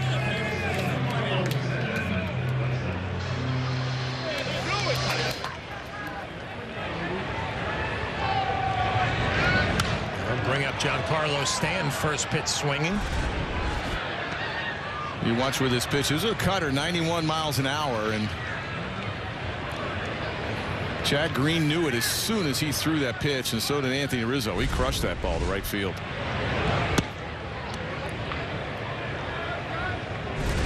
You just imagine this lineup where you see that cutter. It was supposed to be in. Cutters are supposed to be in on lefties. That was out over the middle of the plate, more in, down and in than out over. I mean, this lineup with the Yankees, it's just not going to be fun for opposing pitchers if they can stay healthy. You know, Nelly, you and I have sat in on a lot of pitcher-catcher meetings before series, and you know, I think about the late great Mel Stottlemyre and say, hey, this is the guy we're going to stay away from in the opposing lineup. You look at this Yankee lineup, there is not one hitter that you can say we can't let him beat us, because there's so much protection up and down the lineup. Weak ground ball to second base. 2 down. No, you're right, and usually there is that one guy. Okay, in crucial situations, this is the guy. I don't care if it's first and second. If there's a base open, we're gonna pitch around that guy. He's not beating us tonight, and there's right now. I know it's early in spring, like Aaron Boone said, it's March 1st. But if everything goes the way it should, and March 28th happens, opening day, there's not an easy out. There's not a person that you can pick and say, okay, that's the guy that I can't have beat you, because 1 through 9 can beat you in this lineup now. 2 down, bring up Austin Wells, had a base hit in the second. Fouls that one off the other way. And you know, I made a living behind the plate catching and throwing, but I also hit maybe 8th or 9th in a lot of lineups. I loved the fact that when you would come up there, the pitcher would look at you and say, oh, I can let down a little bit. You can right? take a breath. I can take a little breath. I got a flash coming up. Yeah, you try to ambush him and do some damage early. And listen, the catching situation is probably going to be Austin Wells and Jose Trevino. And, you know, those guys can really bite you at the bottom of the lineup if you're not careful. And you're right, and that's what a pitcher will think is, okay, I get through the first 6 guys, and the bottom half of the lineup, I can breathe a little bit. And that when you let down as a pitcher, that bottom of the lineup is going to wind up hurting you just as much as the top. I immediately go back to those Yankee teams that you were a part of, and Scott Brocious hitting 9th in the lineup. I'm catching for Tampa Bay, and I readily admit this.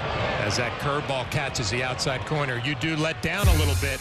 But the Yankee fans are going to look forward to the power display by their Bombers this year. Juan Soto continuing his hot spring. That's dead central. Anthony Rizzo coming back from some concussion issues. About a grand slam and a solo shot. 8-3 Bombers.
Yankees lead this one 8-3. Luke Weaver back out for his second inning of work.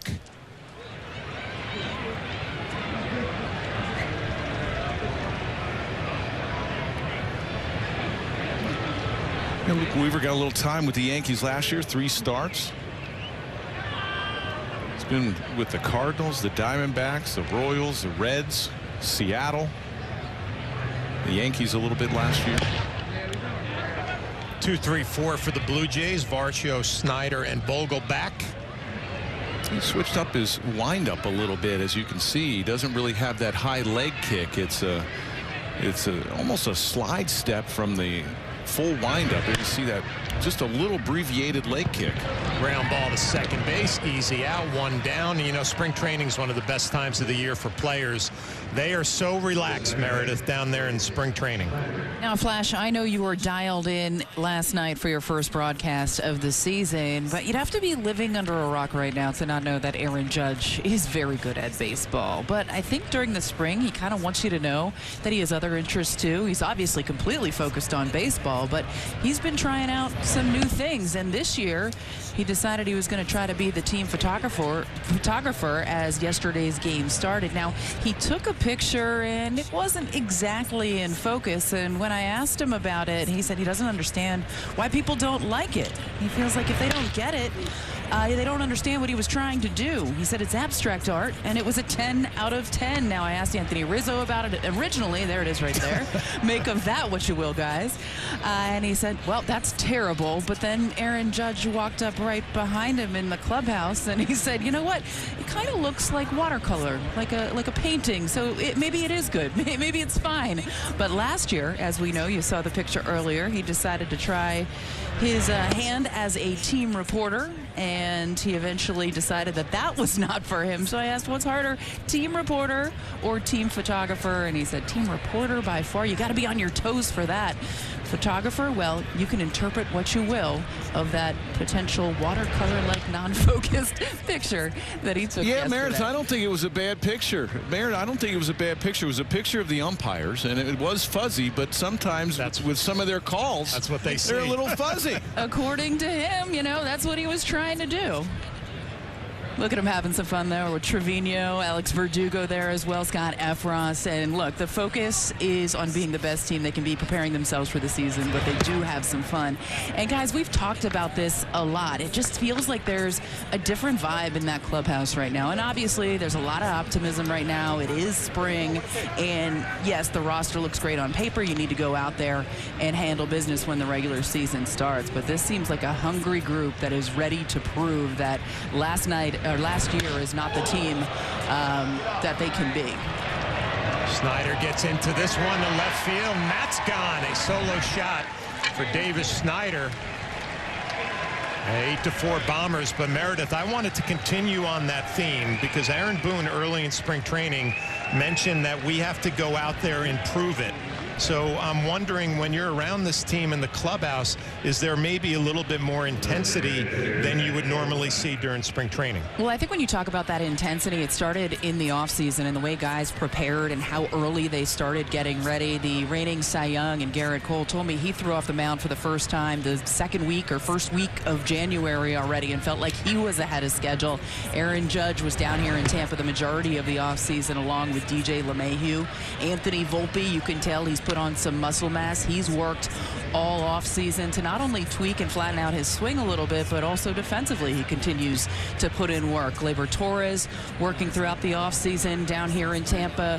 Nestor Cortez saying he wants to make sure his delivery is right, everything is right with him physically, so making trips 3-4 days a week, staying up here in Tampa and then flying down to Miami. So I think the commitment that you see after a season where they went 82-80, they want to ensure that that does not happen again, and they are doing everything in their power to prepare for that to not happen again. But Flash, as you said, you got to go out there and do it when the regular season starts. Yeah, you got to show it. So good stuff, Meredith. We'll check in with you a little bit later on as Luke Weaver gets another weak ground ball to second base, 2 down. You know, I was always a believer of team chemistry. I know some people think, oh, it's overrated, you know, team chemistry. You know, if you're winning, it's always good team chemistry. Yeah, true. But when you have a great clubhouse and you have everybody pulling in the same direction, you know, I remember the teams that we were on, and we had great team chemistry.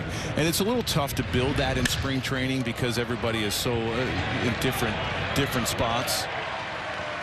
As that one is lined to the new right fielder, Oscar Gonzalez. So the Blue Jays chipping away, a solo shot by Snyder. 8-4 Yankees.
Tonight after the game, stay tuned to Yes for the latest edition of Yankees Magazine and see a special feature with Gleyber Torres mic'd up on the field, plus a spotlight on DJ LeMahieu as spring training camp continues in Tampa. That's tonight after the game right here on Yes and the Yes app.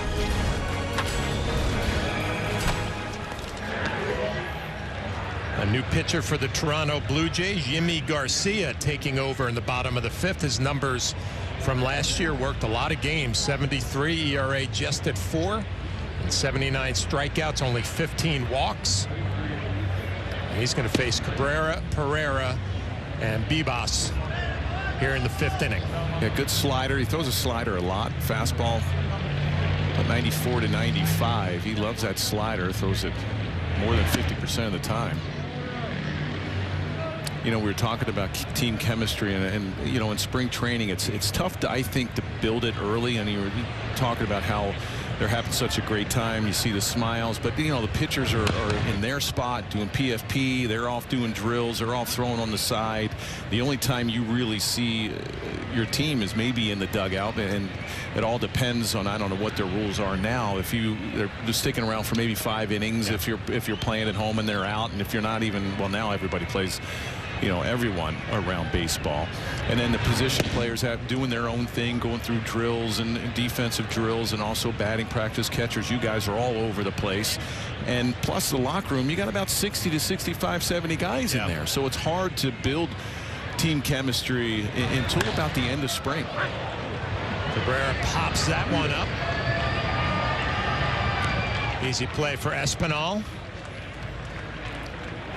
Well, Everson Pereira hit a bomb in the 2nd inning, and we talked to Aaron Boone. He said it was a slider that he took before the home run. There it is right there, where he just settled into his swing. Well, the next pitch, Nelly, goes a long way. Yeah, that was a nasty curveball from Dallas that he was able to lay off of down and away, and he got a hanging slider that he absolutely crushed to left field. And you know, it's got to be tough for a young guy knowing, okay, what the Yankees did transaction-wise, adding to the outfield, and you're wondering, you know, going into the end of the season, hey, I might have a shot at making this team. And now all of a sudden with Soto and Verdugo, Grisham, you have Aaron Judge out there. There's really no place for him. And now it's, okay, I got to relax a little bit.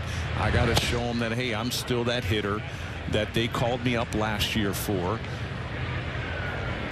And just relax in some sense, and have a good spring, and keep those eyes open.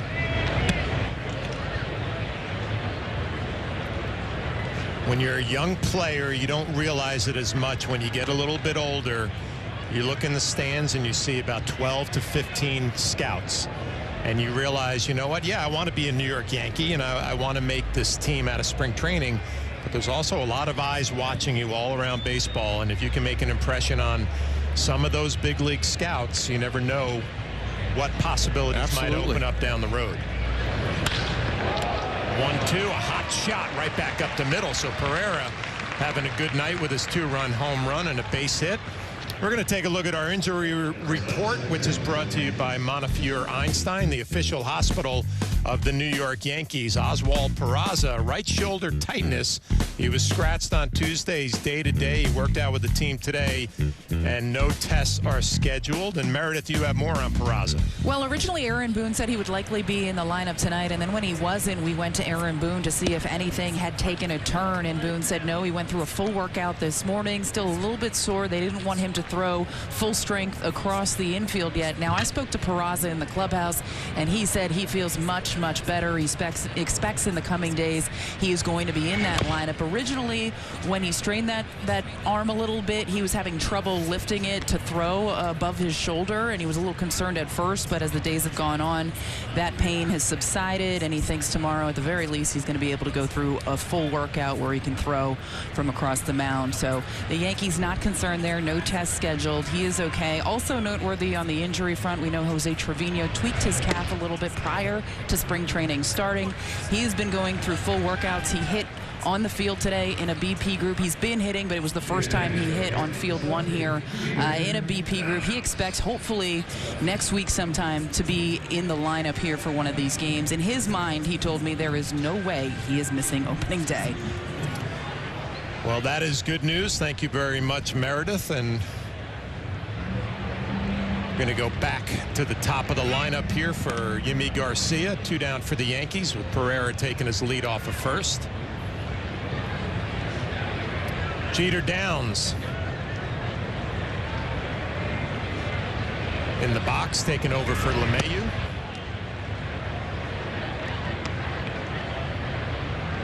You know, Nelly, you're getting back to that chemistry conversation that we were having.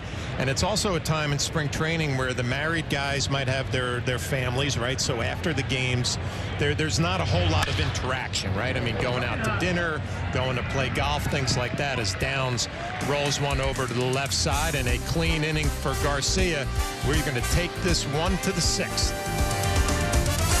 The team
Yankees lead this one 8-4, 7 hits for both clubs, an error for the Blue Jays, and a new pitcher for the Yankees. Dennis Santana takes over in the 6th. His numbers last year with the Mets: 9 games, 5.91 ERA, 7 walks in 10 2/3. That's a hot shot from Lukes, base hit into right field to lead off the 6th. Yankees spring training on Yes is presented by Montefiore Einstein, the official hospital of the New York Yankees.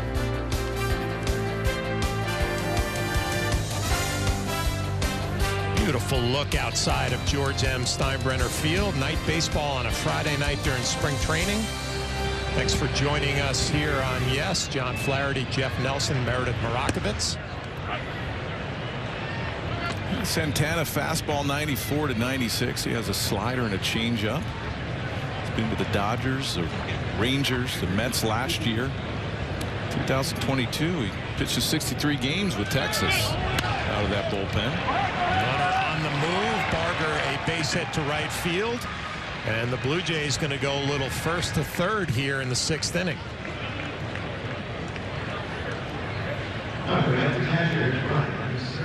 Actually looked like an old school hit and run, Jeff. Yeah, you don't see that too often. Breaking ball up. It was a slider up, and nice job by Barger. It was probably a ball, but with Lukes on the move, it's a base hit to right field. There you see where his pitch is. It's up and in. Nice at bat for Barger. First and third, nobody out. A good fastball from Santana, and some of the things that we get from our research department, Jeff, are quite amazing. From James Smythe, Santana is named after Dennis Rodman and Anthony Hardaway, and his dad is a big basketball fan. Really? So there you go. Well, Dennis Rodman and Dennis, but where is the Anthony Hardaway? Anthony Hardaway. Is that a middle name or something? I'm just going to trust James Smythe on this one. Anthony is his middle name. Showing a good fastball at 96. There's a breaking ball that backs up on him.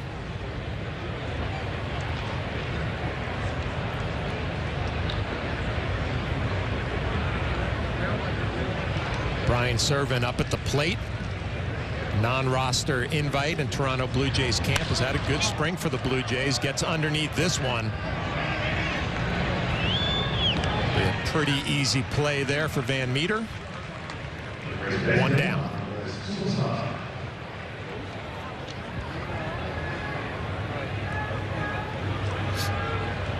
I like night games in spring training. We didn't have too many back then. Now they, what, 4, 5, 6 night games in the spring?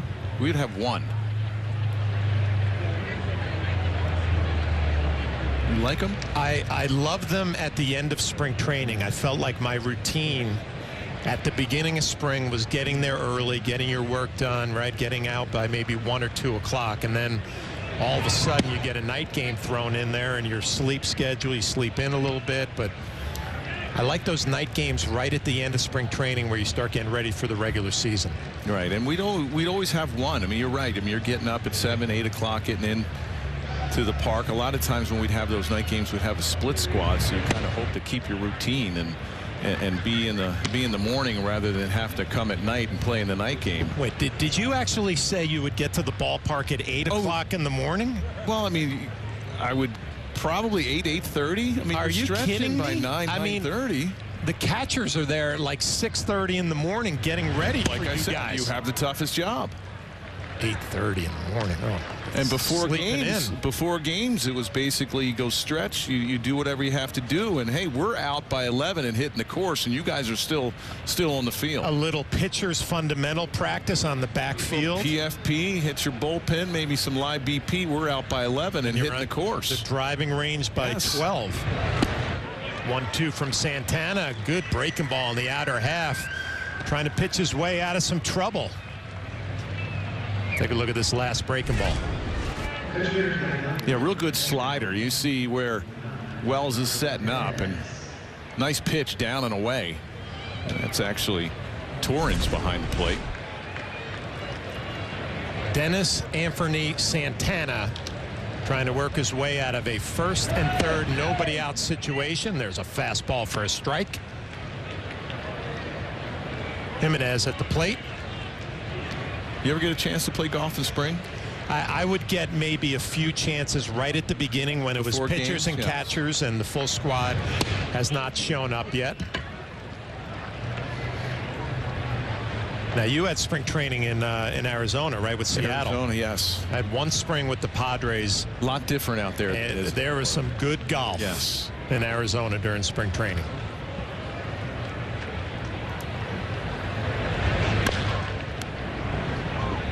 And it was tough, you know, out in Arizona. It was nice because the travel was so close. I mean, every team back then there was 3 teams in Tucson. That was about the only long trip.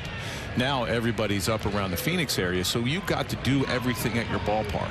You know, all your drills you hit at your ballpark, and then right before lunch or after lunch you would hop up on the bus, and then you would go to the opposing place where you're going to play. Well, what a job by Santana. 1st and 3rd, nobody out, and he retires 3 in a row with a couple of strikeouts. A power heater from Dennis Anthony Santana.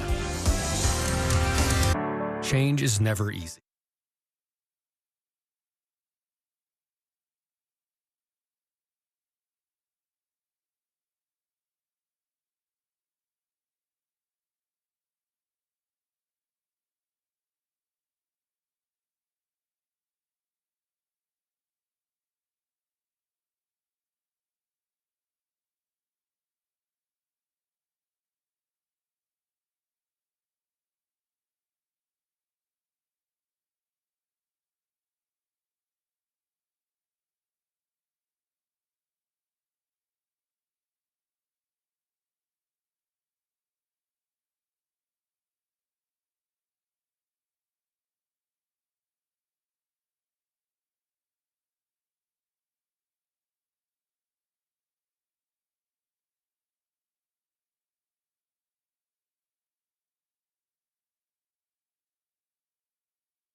Welcome back to Yankee Spring Training presented by Ford.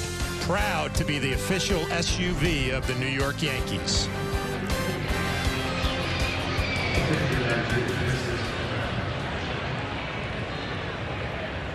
Manager Aaron Boone looking on.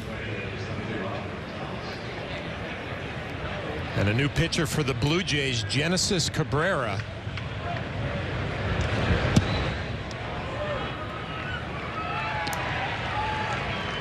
He did a nice job last year in the bullpen for the Blue Jays.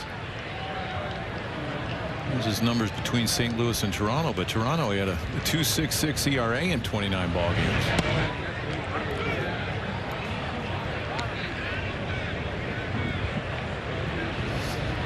And then in Florida with the spring training, everything's travel. So you get there early, and then you have to hit at the opposing ballpark. I wasn't a big fan of that. I liked going that made your day a little longer. I really feel bad for you. Yeah.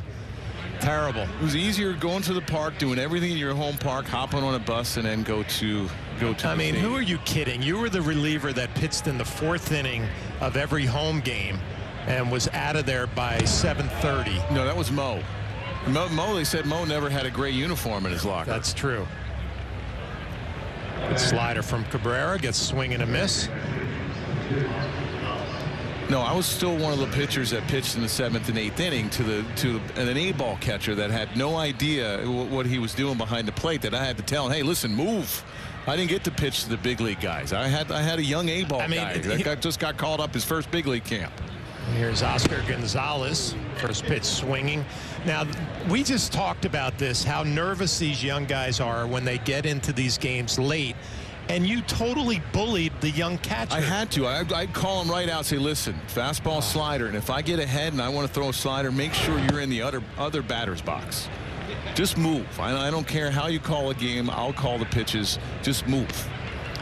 So I remember my first big league camp, Rich Gedman was the veteran catcher for the Red Sox. And before the game, he said, hey, kid, I want to play long toss, go out to center field and just keep going until I tell you. So I'm all pumped up. I'm playing long toss with Rich Gedman. He throws a throw to center field, and I'm trying to settle underneath it like an outfielder, and I get ready to throw it back to him. He completely just turned his back on me and walked off the field. It was the first time I got big leagued on a big league field by Rich Gedman, and just walked into the dugout, left me hanging all the way out in center field. I appreciate it, Geddy.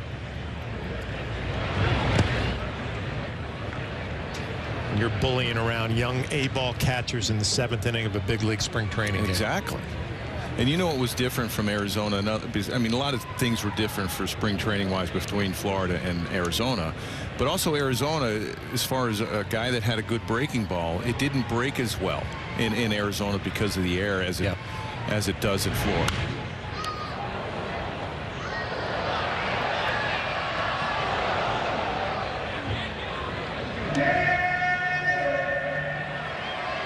Remember Oscar Gonzalez with his time with the Guardians, had a walk-off base hit against Clark Schmidt. In a playoff game, had a walk-off home run to get the Guardians to that series against the Rays to play the Yankees. So he's had some moments, and he drives one down the right field line. It'd be a one-out base hit for Gonzalez.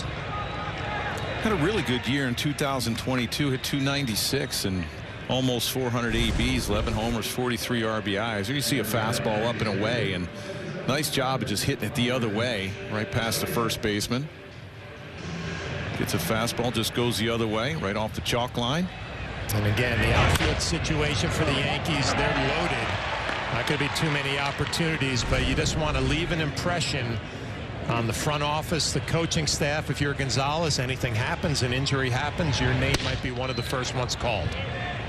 You know, Gonzalez struggled last year with the Indians at 24 years old. I mean, it's pretty young to just give up on him like that, especially having a really good year in 22.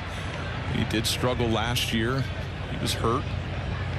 Brandon half the ABs. Brandon Lockridge up at the plate.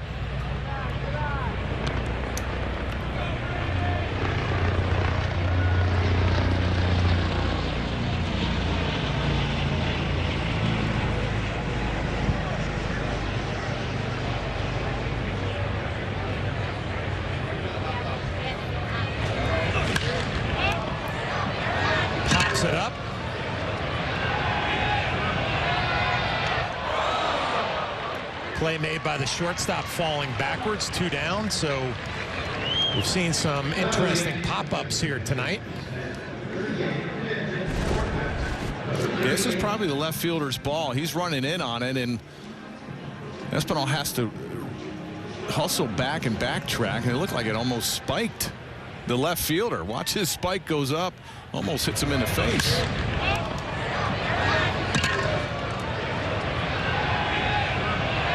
It's probably the left fielder's ball right there. He calls it, but the shortstop takes it, and Espinal. Here's Ben Rortvedt getting in at bat. He caught last night's game. Taking over for Stanton.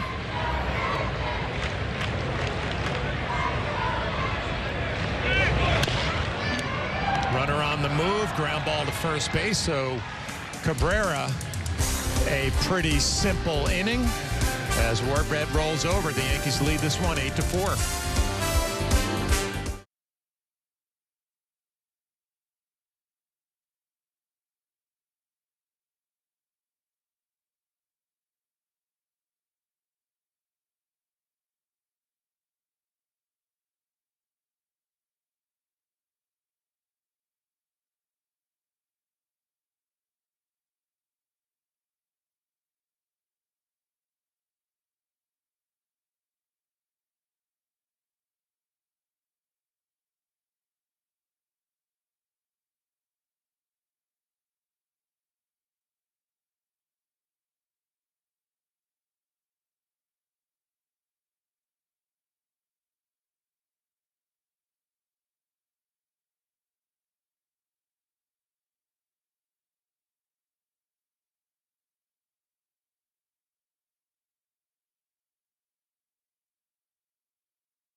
Support America's military and first responder heroes. Donate $11 a month to the Tunnel to Towers Foundation at T2T.org.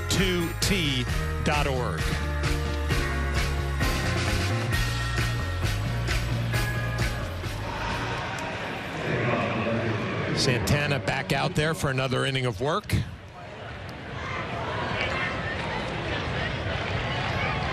Eight for Yankees, 9 hits for the Blue Jays, 8 for the Yankees. The Yankees have displayed plenty of power tonight as that ball is driven to right field. Cabrera settles underneath it, makes the over-the-shoulder catch, 1 down. Yeah, real nice job of staying with that ball. The ball's carrying tonight at Steinbrenner Field. There you see Gonzalez goes back, stays with it. 3 or 4 steps short of that wall.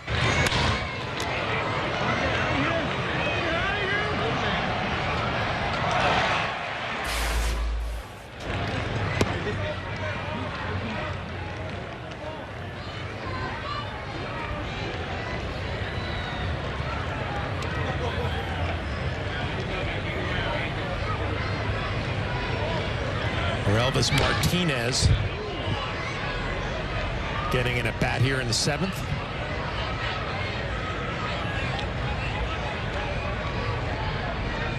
Get away from me. No. Yeah, it's like herding cats here with all the substitutes here early in the spring. The veterans get a couple at bats, 2-3 at bats, and then they're out.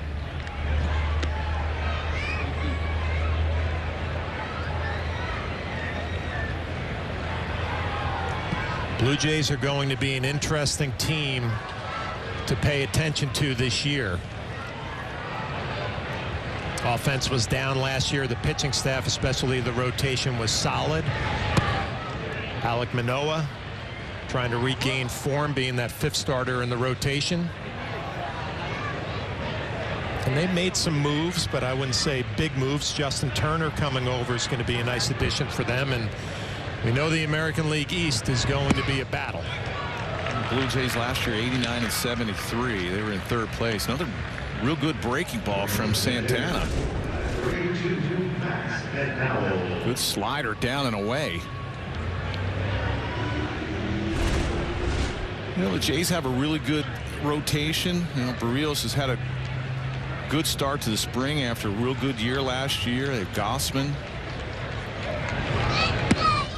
Their bullpen's pretty solid. You know, no Chapman at third, so you imagine that maybe Turner or IKF be playing a lot of third for Toronto.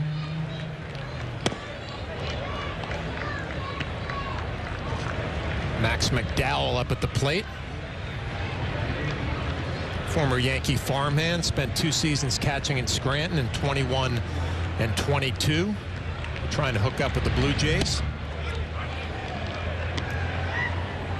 And you feel like it's a big year for the manager, John Snyder, too, right up in Toronto. Young team. And you can't say they're young anymore. They've grown up, and it's about time to take that next step. They got swept in the playoffs last year by the Twins. And some questionable decisions by the manager pulling Barrios. Well, only after 5 innings, right? So a little bit of pressure on the Blue Jays to try to take that next step.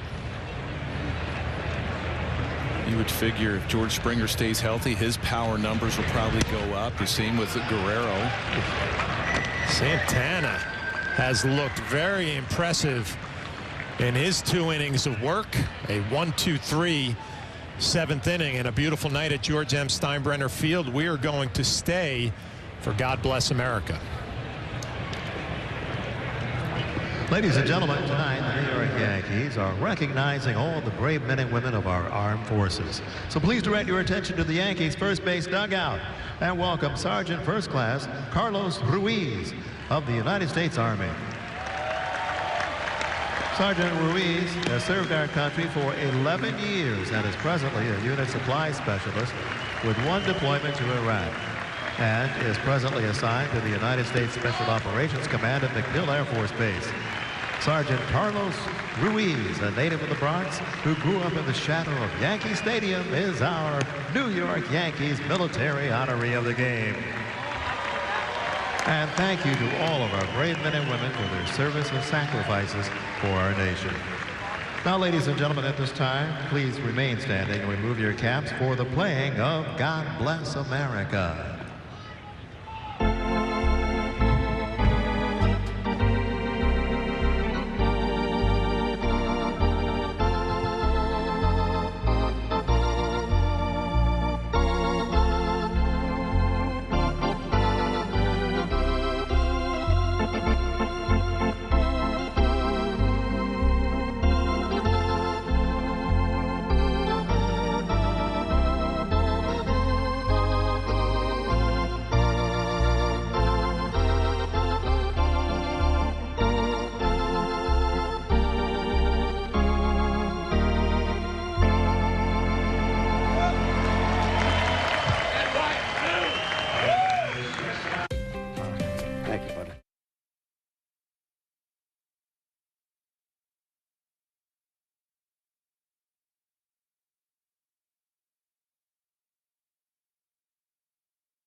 It's time to check out our Acura scoring summary. The Yankees lead this one 8-4. Plenty of home runs, a couple for the Blue Jays, Vogelbach, Schneider.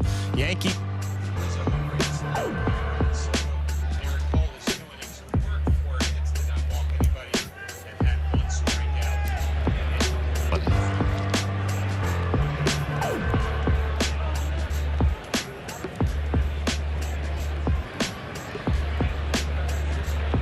Bottom of the 7th inning. A new pitcher on for the Toronto Blue Jays.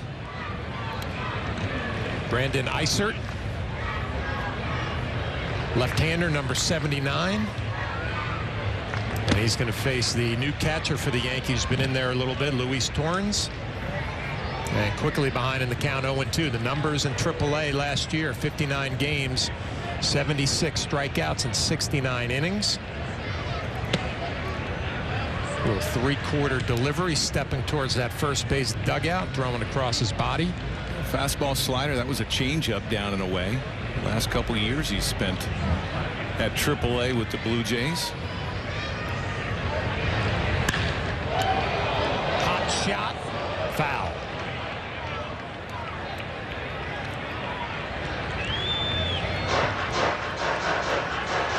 Nelly, we talked about some of the extra guys getting an opportunity late in ball games, and I always felt like a guy like Torrens here, you come up for one at bat maybe. This is a good draw. You get a left-hander, right, and you might not do anything with it, but at least you feel like I should be seeing the ball pretty good. As that misses on the outer half of the plate. I mean, there might be some times you get a right-hander who's dropping down and you're thinking, I get one at bat during this game to make an impression, and it's not a good draw. This might be a good one for Torrens here. Swings and misses at that slider down and in. Or not. Or not.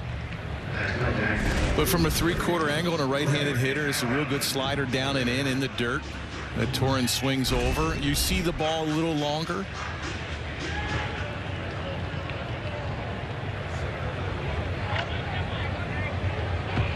Torrens was in the Caribbean Series with Venezuela. He won the Caribbean World Series. Venezuela did about a month ago.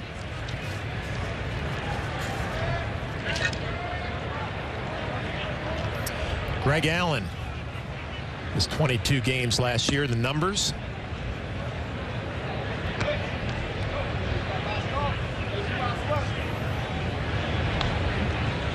Veteran outfielder with speed.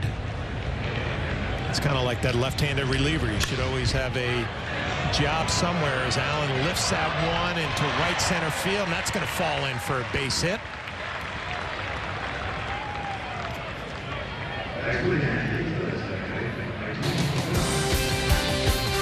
Yankees Spring Training on Yes is presented by your local Ford stores. There's an engine that drives his team. Ford is proud to be the official SUV of the New York Yankees.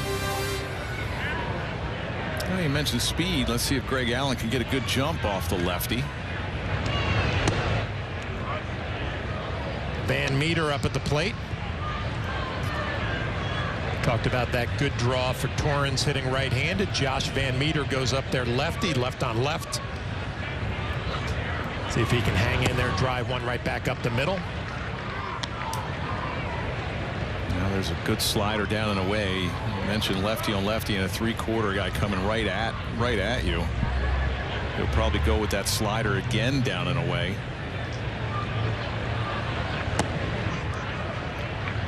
Tried it, missed down and away.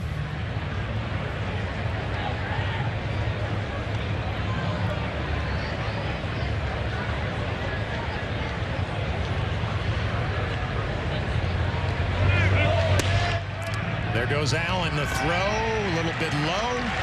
No chance.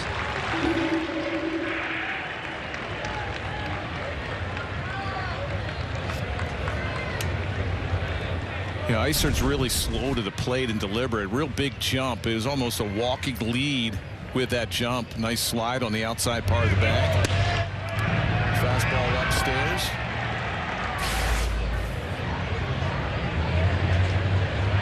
There's a 2-2 to Van Meter. Got That's popped up the other way.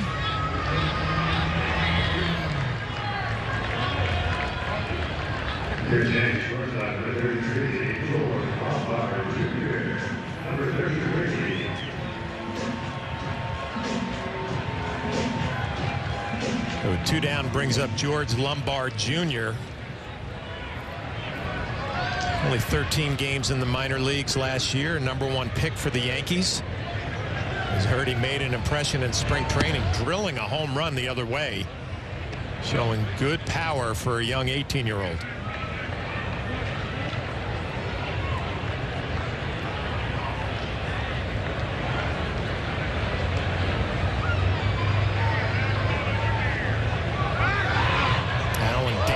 Second, Eisert's going to pay attention. The throw ends up in center field. Allen cruises on into third.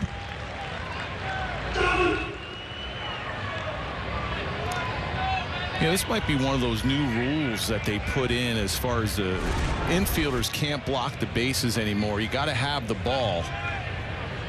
There you see the second base umpire,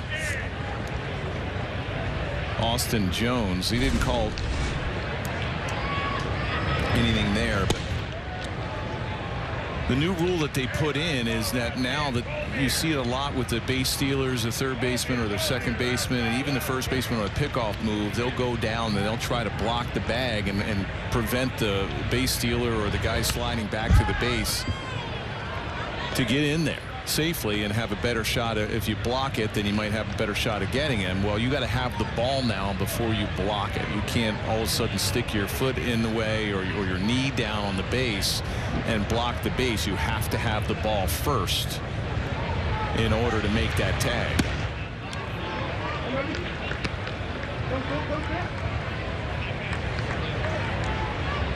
And the umpire can call an obstruction call if he does see that the infielder blocked the bag before he had the ball, and then that way he takes that extra base, the base run.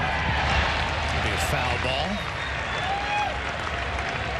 There are also a few tweaks to some other rules, right?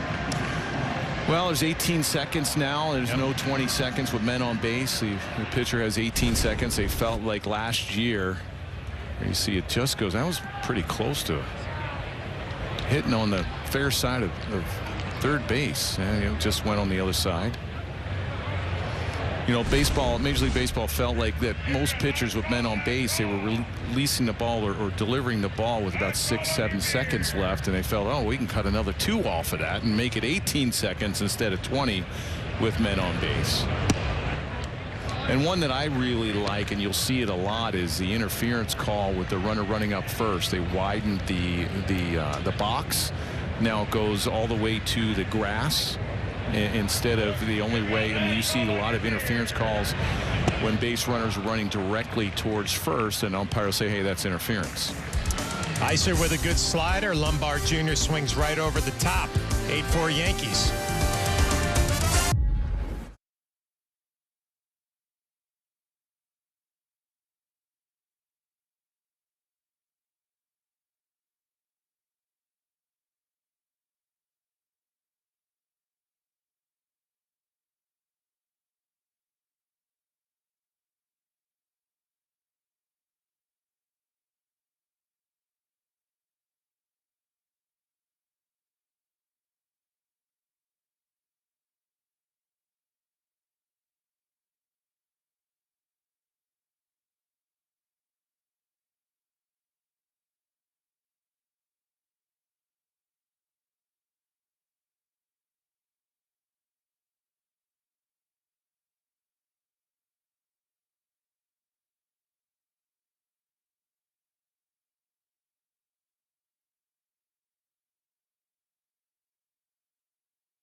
Garrett, first time out there this spring. What do you take away from this outing?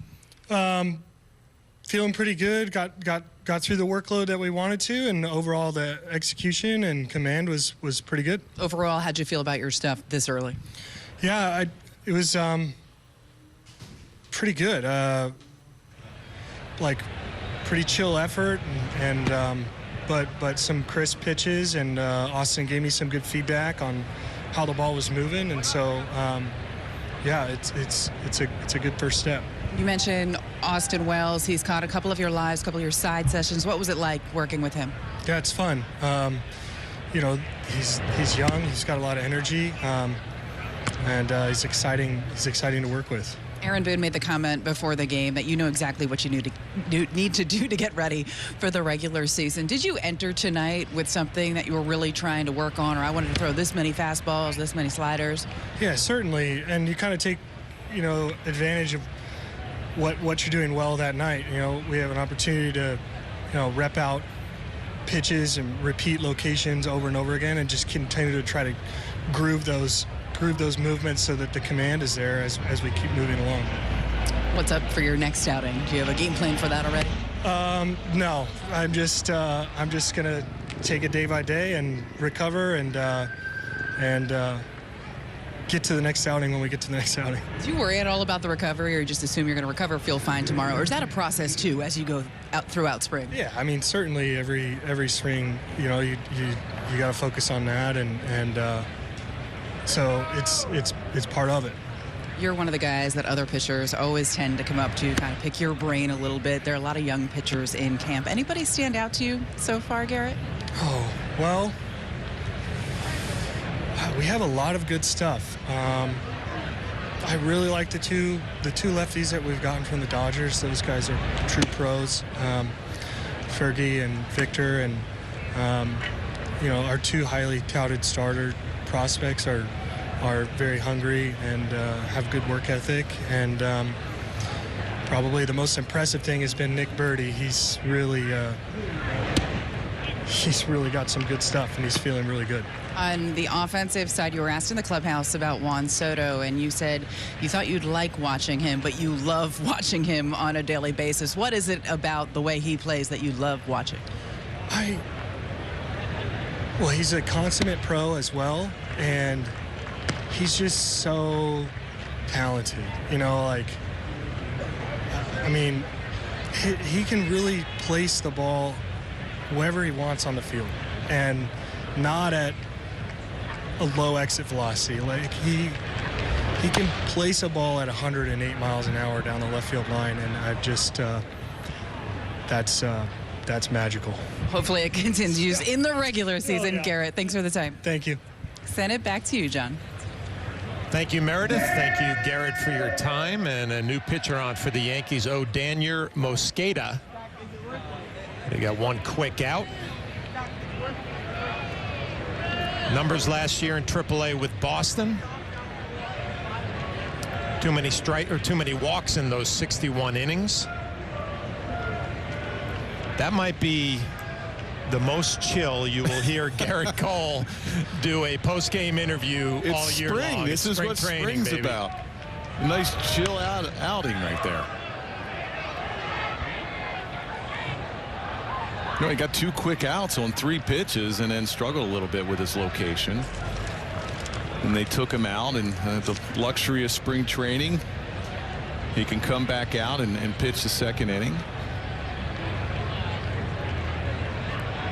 Well, that relationship with Austin Wells is going to be fun for me to pay attention to, because Garrett expects a lot of his catchers behind the plate. Good swing and a miss right there.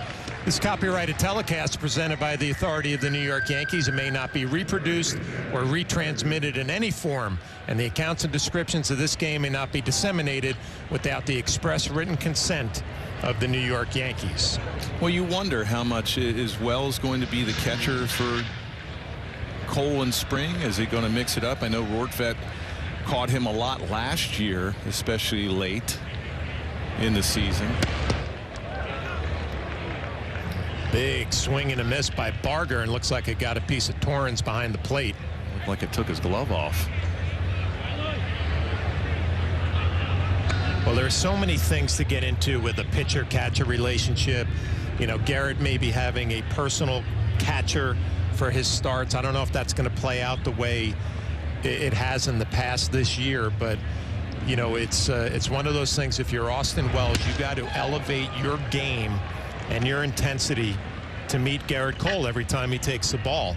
It reminds me of working with Roger Clemens. I mean, he brought an energy that he expected you to get to his level, and if you didn't, he was going to find somebody else. And how much is that, being a young catcher like Wells? I mean, does that intimidate you, having a pitcher like Cole out on the mound? I think it challenges you and excites you. Because as a catcher, you're supposed to take control, right? I mean, you can't be intimidated about that guy on the mound. The hitter's right next to you. You got to see what he's doing in the box, how he's reacting to your pitches. As a receiver, it's a great challenge. I got to be ready. I got to be ready for every pitch in the dirt. I got to be ready to call a game that he wants called. It's a great challenge. Mosqueda just missed with that fastball. So I think it's a great challenge for anybody catching Garrett Cole. Yeah, you see how Mosqueda throws across his body, and that fastball on the outside part. He's got a really good breaking ball down and away to a lefty, and you wonder if he's going to come back with that right here. But I always felt catchers played such a huge part with a starter, especially, you know exactly what they have during that day. It could change from the bullpen warm up to the game mound. You're seeing what the hitters are doing, how they're moving in the box, how they're reacting to certain pitches. Also, you might have a starter out there that not lackadaisical, but all of a sudden feel that, hey, they have nothing that day, and it's up to the catcher to try to will them through, at least get them 6 innings or 7 innings. And, you know, the catcher plays such a huge part in their performances, the starter's performance.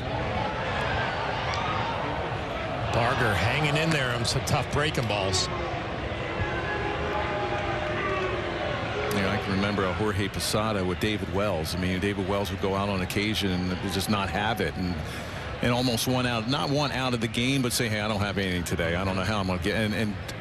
And Posada jumping on him and saying, hey, you know what? Let's go. You got to bear down here. And next thing you know, he throws 7 shutout, and it's all because of Posada, his ability to get the starter through or get into the game as deep as he can. Remember in 2003, I didn't get to catch Roger Clemens that many starts during the year, but I was the guy that would have to warm him up before the game, before Posada got him in the bullpen. And we would play long toss from foul pole to foul pole. And Roger Clemens expected you to hit him in the chest from 250 feet. And if you didn't do that, he would let you know in the outfield. I mean, he was ready to rock. And my point is, you have to raise your level of performance to meet his. He expected everybody to do it. And that's the thing with Austin Wells with Cole. I mean, realizing, okay, this is what he has today, not be intimidated by a Cy Young Award winner and a veteran guy that's been around the league for a long time. You, a young catcher, you have to have just as much confidence as that starter. A big part of that is a guy like Garrett Cole going to a young catcher in between starts, making him feel comfortable, so that when you do get during a competition where things start getting a little bit stressful, you feel that there is confidence in you behind the plate. It'll be fun to watch how it all plays out this year. And even in starts, I mean, we saw Cole last year with Rortvedt. I mean, they would talk in between innings. Yeah. You know, their game plan of what they were going to do in that bottom half or top half inning when he's facing the opposing team. So you saw that a lot. They would talk the 4 days in between starts, right in the dugout, looking at a lineup, going through game plan. So it's a big process for Garrett Cole, and one obviously that was very successful his whole career and in a Cy Young Award-winning year last year.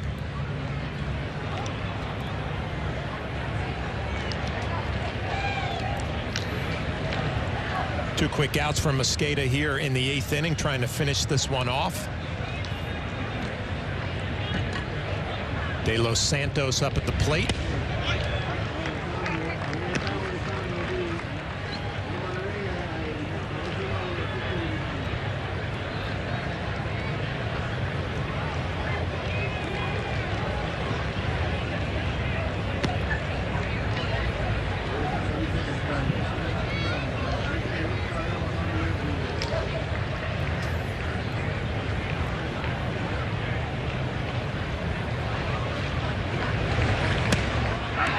Breaking ball, middle of the plate, 3 strikeouts here in the 8th inning for Mosqueda.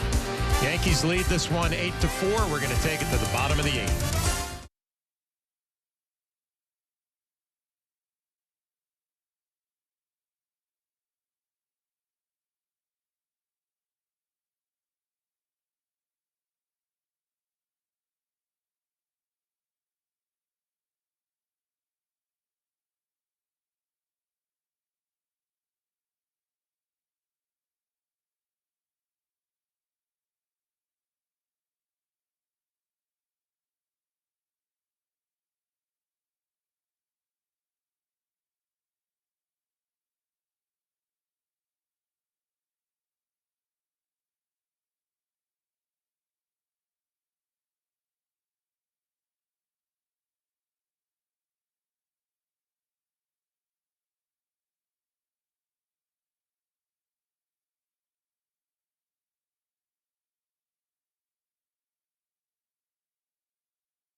Thanks, Flash. Anthony, 2-home run kind of evening for you. What was clicking for you at the plate? What allowed you to see the ball so well?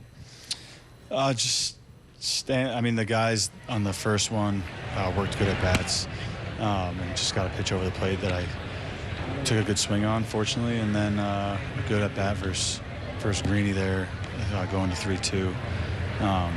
Just been feeling good. Everything is heading in the right direction, physically, mentally, emotionally. So definitely when you have results like this early in spring is always nice for everything that you've been doing, kind of just to get that little extra validation. I talked to you the other day. You said the concussion was behind you. You took a couple live sessions, and that's when you knew that was not going to be an issue. You were seeing the ball much, much better, but you added the extra validation you just said right there. Is it still something to be said, doing it in a game and knowing that you're seeing the ball well? You know, right when I was at Live BP about a month ago now, I knew right then and there.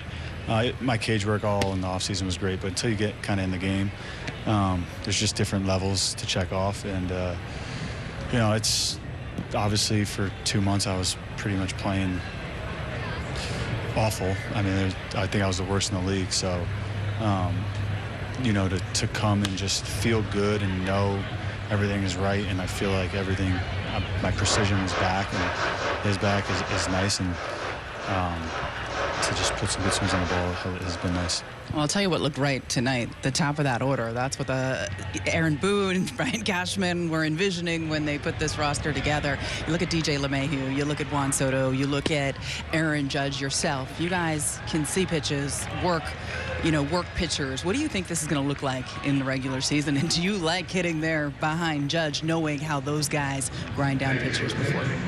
Yeah, I think if everyone's just themselves, right? No one needs to do the extra here. No one has to try to hit 2 home runs in one at bat, 3 home runs in one at bat. They just have your bat, and when you know that up there, you're more relaxed. And I think the ebb and flow of our lineup is great. Hitting behind Judge, pretty much since I've been here as a Yankee, has been amazing. There's a comfort level that I know how he thinks in the box. I know exactly what he's thinking, and he knows exactly what I'm thinking. So it's just level of comfort now with Soto, DJ at the top. It's just they're at bats. They're hard at bats for the pitchers, and that's what we want to do, is just stress them out as much as we can. Anthony, thanks for the time. Thanks, Meredith.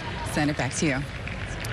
Thank you, Meredith. Thank you, Anthony. And Nelly, 2 words jump out to me listening to Anthony Rizzo: validation and comfort. Validation on the work that he's put in and the night that he had tonight, and comfort hitting behind Aaron Judge.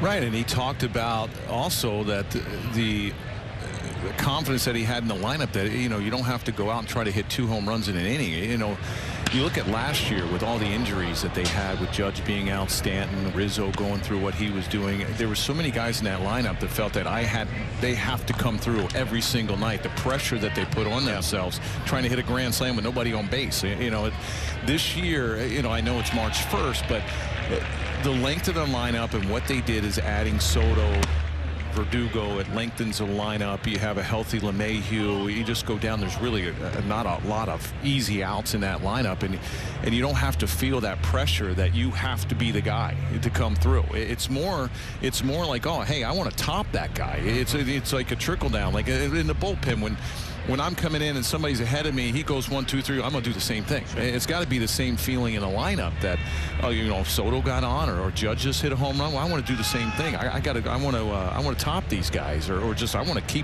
keep the line moving. J.C. Escara getting an at bat here in the 8th inning. Slider for a strike 3, caught looking, 2 down. You know, I think about Anthony Rizzo, and you have a night like tonight: 2 home runs, grand slam, 5 RBIs. Another look at that pitch from Hagen Danner. It's March 1st. You have, what, 27 days to get to opening day. Now the challenge is, okay, this is where I want to be. Now I got to keep the intensity and concentration all the way through. Make sure you're ready for opening day. And I know the players don't think of it. You never think about, oh, you know, I've got to not live in a glass house, but, you know, I want to stay healthy the whole time. Because as a player, you don't think of it. You don't think an injury is ever going to come. Now, if you're Aaron Boone, the coaching staff, I mean, you definitely think about it. You think, hey, I got to get these guys, and hopefully they stay healthy throughout the spring. Everybody starts on opening day. I have a full lineup. I have a full staff, full 26-man team, and you know, they're the ones that think about health. You know, a player doesn't think that way, and just, I guess you can imagine with this team staying healthy what they can do as a club, and it's exciting to have that thought. I guess I was bringing that up about Anthony Rizzo because as a hitter, you want to build towards opening day, right, and ride that momentum into the opener. Well, he looks like he's locked in on March 1st, so there's going to be a challenge there to keep that intensity all the way through. You think about Garrett Cole. Yeah, gave up a couple of runs, got some things to work on, but he knows he's going to be building up towards that opening day start. At bats, what do you think a hitter? I mean, when you were playing, what did you want? Because yeah, it was to get ready for the season. It was totally different for me because I knew I wasn't going to get the reps behind the plate catching wise early on in the spring. So I was probably looking for 35 at bats, but I wanted 15 of those to be right at the end of spring training, playing days in a row to gain some momentum. I think these guys are more like, you know, 50 at bats. That ball's driven to right center field. Nice play right up against the wall. As the Yankees scoreless in the bottom of the 8th inning, it's 8-4. We're going to take this one to the 9th.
This weekend, watch Yankees Spring Training Baseball on Yes and the Yes app. Tomorrow at 1 o'clock, the Yankees take on the Orioles in Sarasota, and you can catch the game exclusively on the Yes app.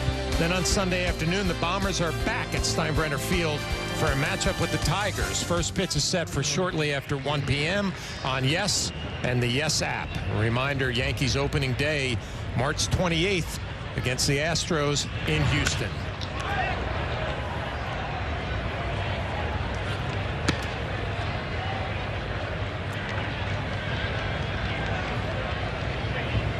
Wayne Underwood Jr. last year with the Pirates, 20 games, 14 Ks and 24 and a third. Yeah, fastball, cutter, curveball change. A lot of cutters from the righty. He's with the Cubs and the Pirates. 6 seasons in the big leagues.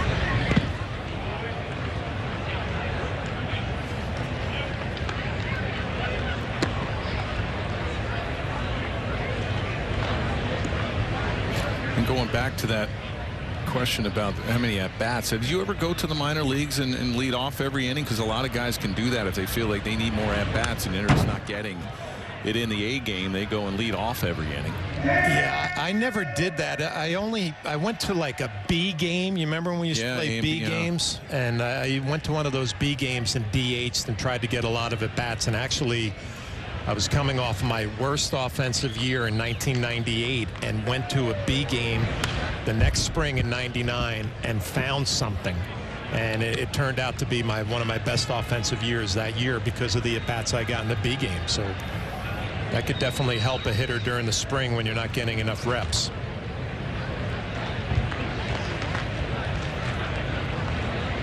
You like going to those minor league spring games, right? You throw an inning or two. As Jimenez takes one off of the arm. You get an inning in a 1 o'clock game, you're out of there. Yeah, you know what? I probably would have much rather pitched in a big league game with the fans in well, then it was an A game. I mean, the B game, you never wanted to see your name up on the B game roster. It's just a fastball, just keeps riding in to the righty Jimenez. It hits him, looks like on that forearm, that right forearm. Maybe on the hand. It got him, and he's got that padding on the top of the left hand, and I think it hit him on the side of it. Looks like he's going to be okay.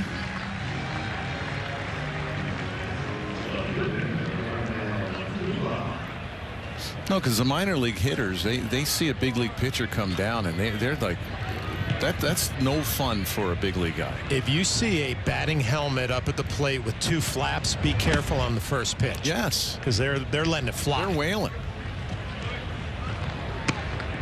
I remember when major league players used to come down when I was in the minor leagues and do rehabs. For a pitcher, it was no fun for him.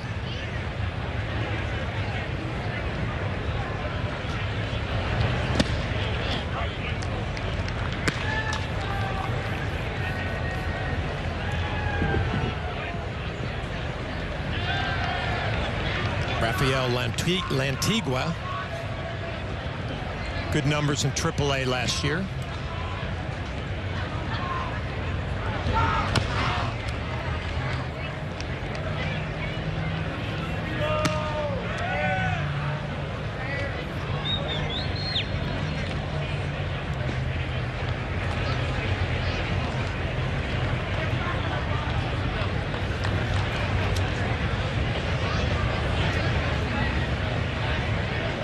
And the 1-2 from Underwood Jr. Right back up the middle. Could be 2, 6, 4, and the throw a little bit high. Not able to complete the double play.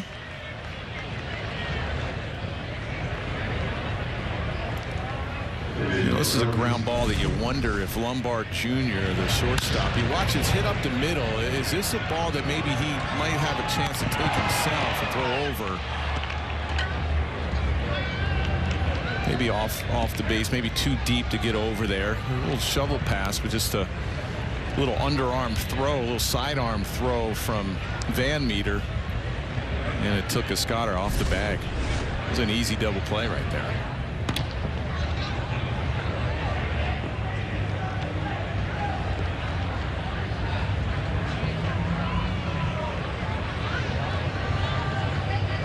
What do we got behind the home plate?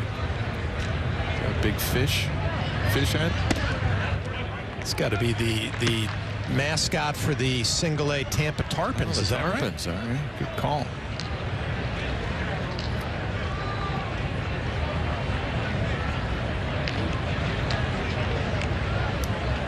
Enjoying a Yankee 8-4 lead here in the 9th inning.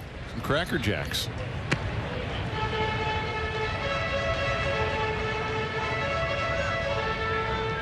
Underwood Jr. ahead in the count 0-2 on Martinez. As the Yankees trying to close this one out. Garrett Cole got his first start of the spring. Got some good work in. Anthony Rizzo, a couple of home runs, a grand slam, and a solo shot. Pereira, a 2-run bomb. Juan Soto continuing his hot spring training with a solo shot.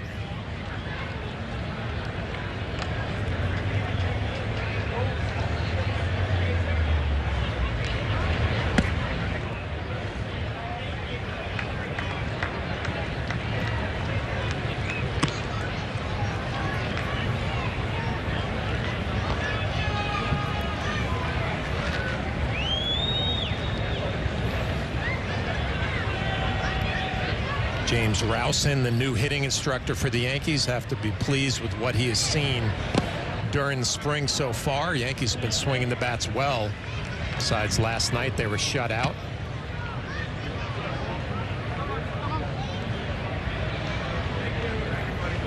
I remember I had a hitting instructor, Merv Retman, in San Diego.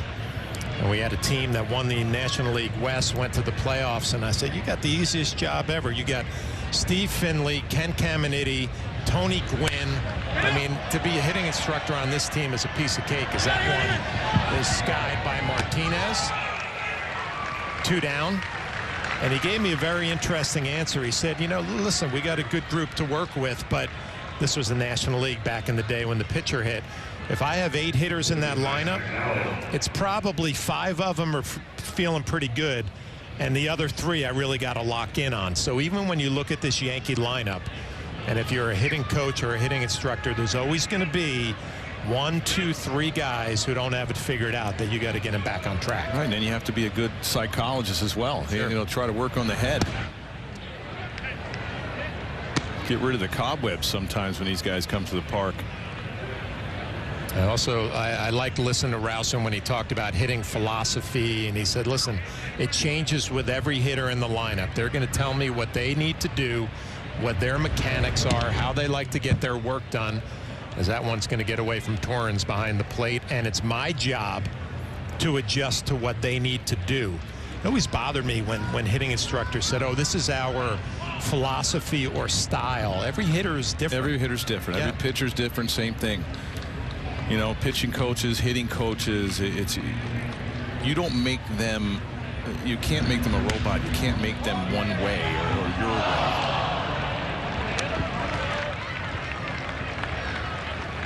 Everybody's mechanics are different, release points different, hitting is the same way. Everybody's different.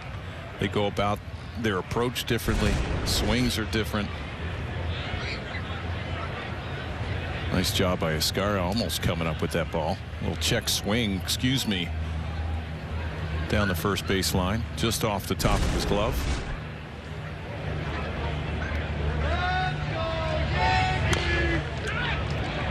Ground ball to the right side. Escobar up with it. Over to Underwood Jr., and that will do it. An 8-4 Yankee victory. Aaron Boone enjoying that. We're going to take a little break, and then we're going to wrap this one up when we come back. Yankees take it 8-4.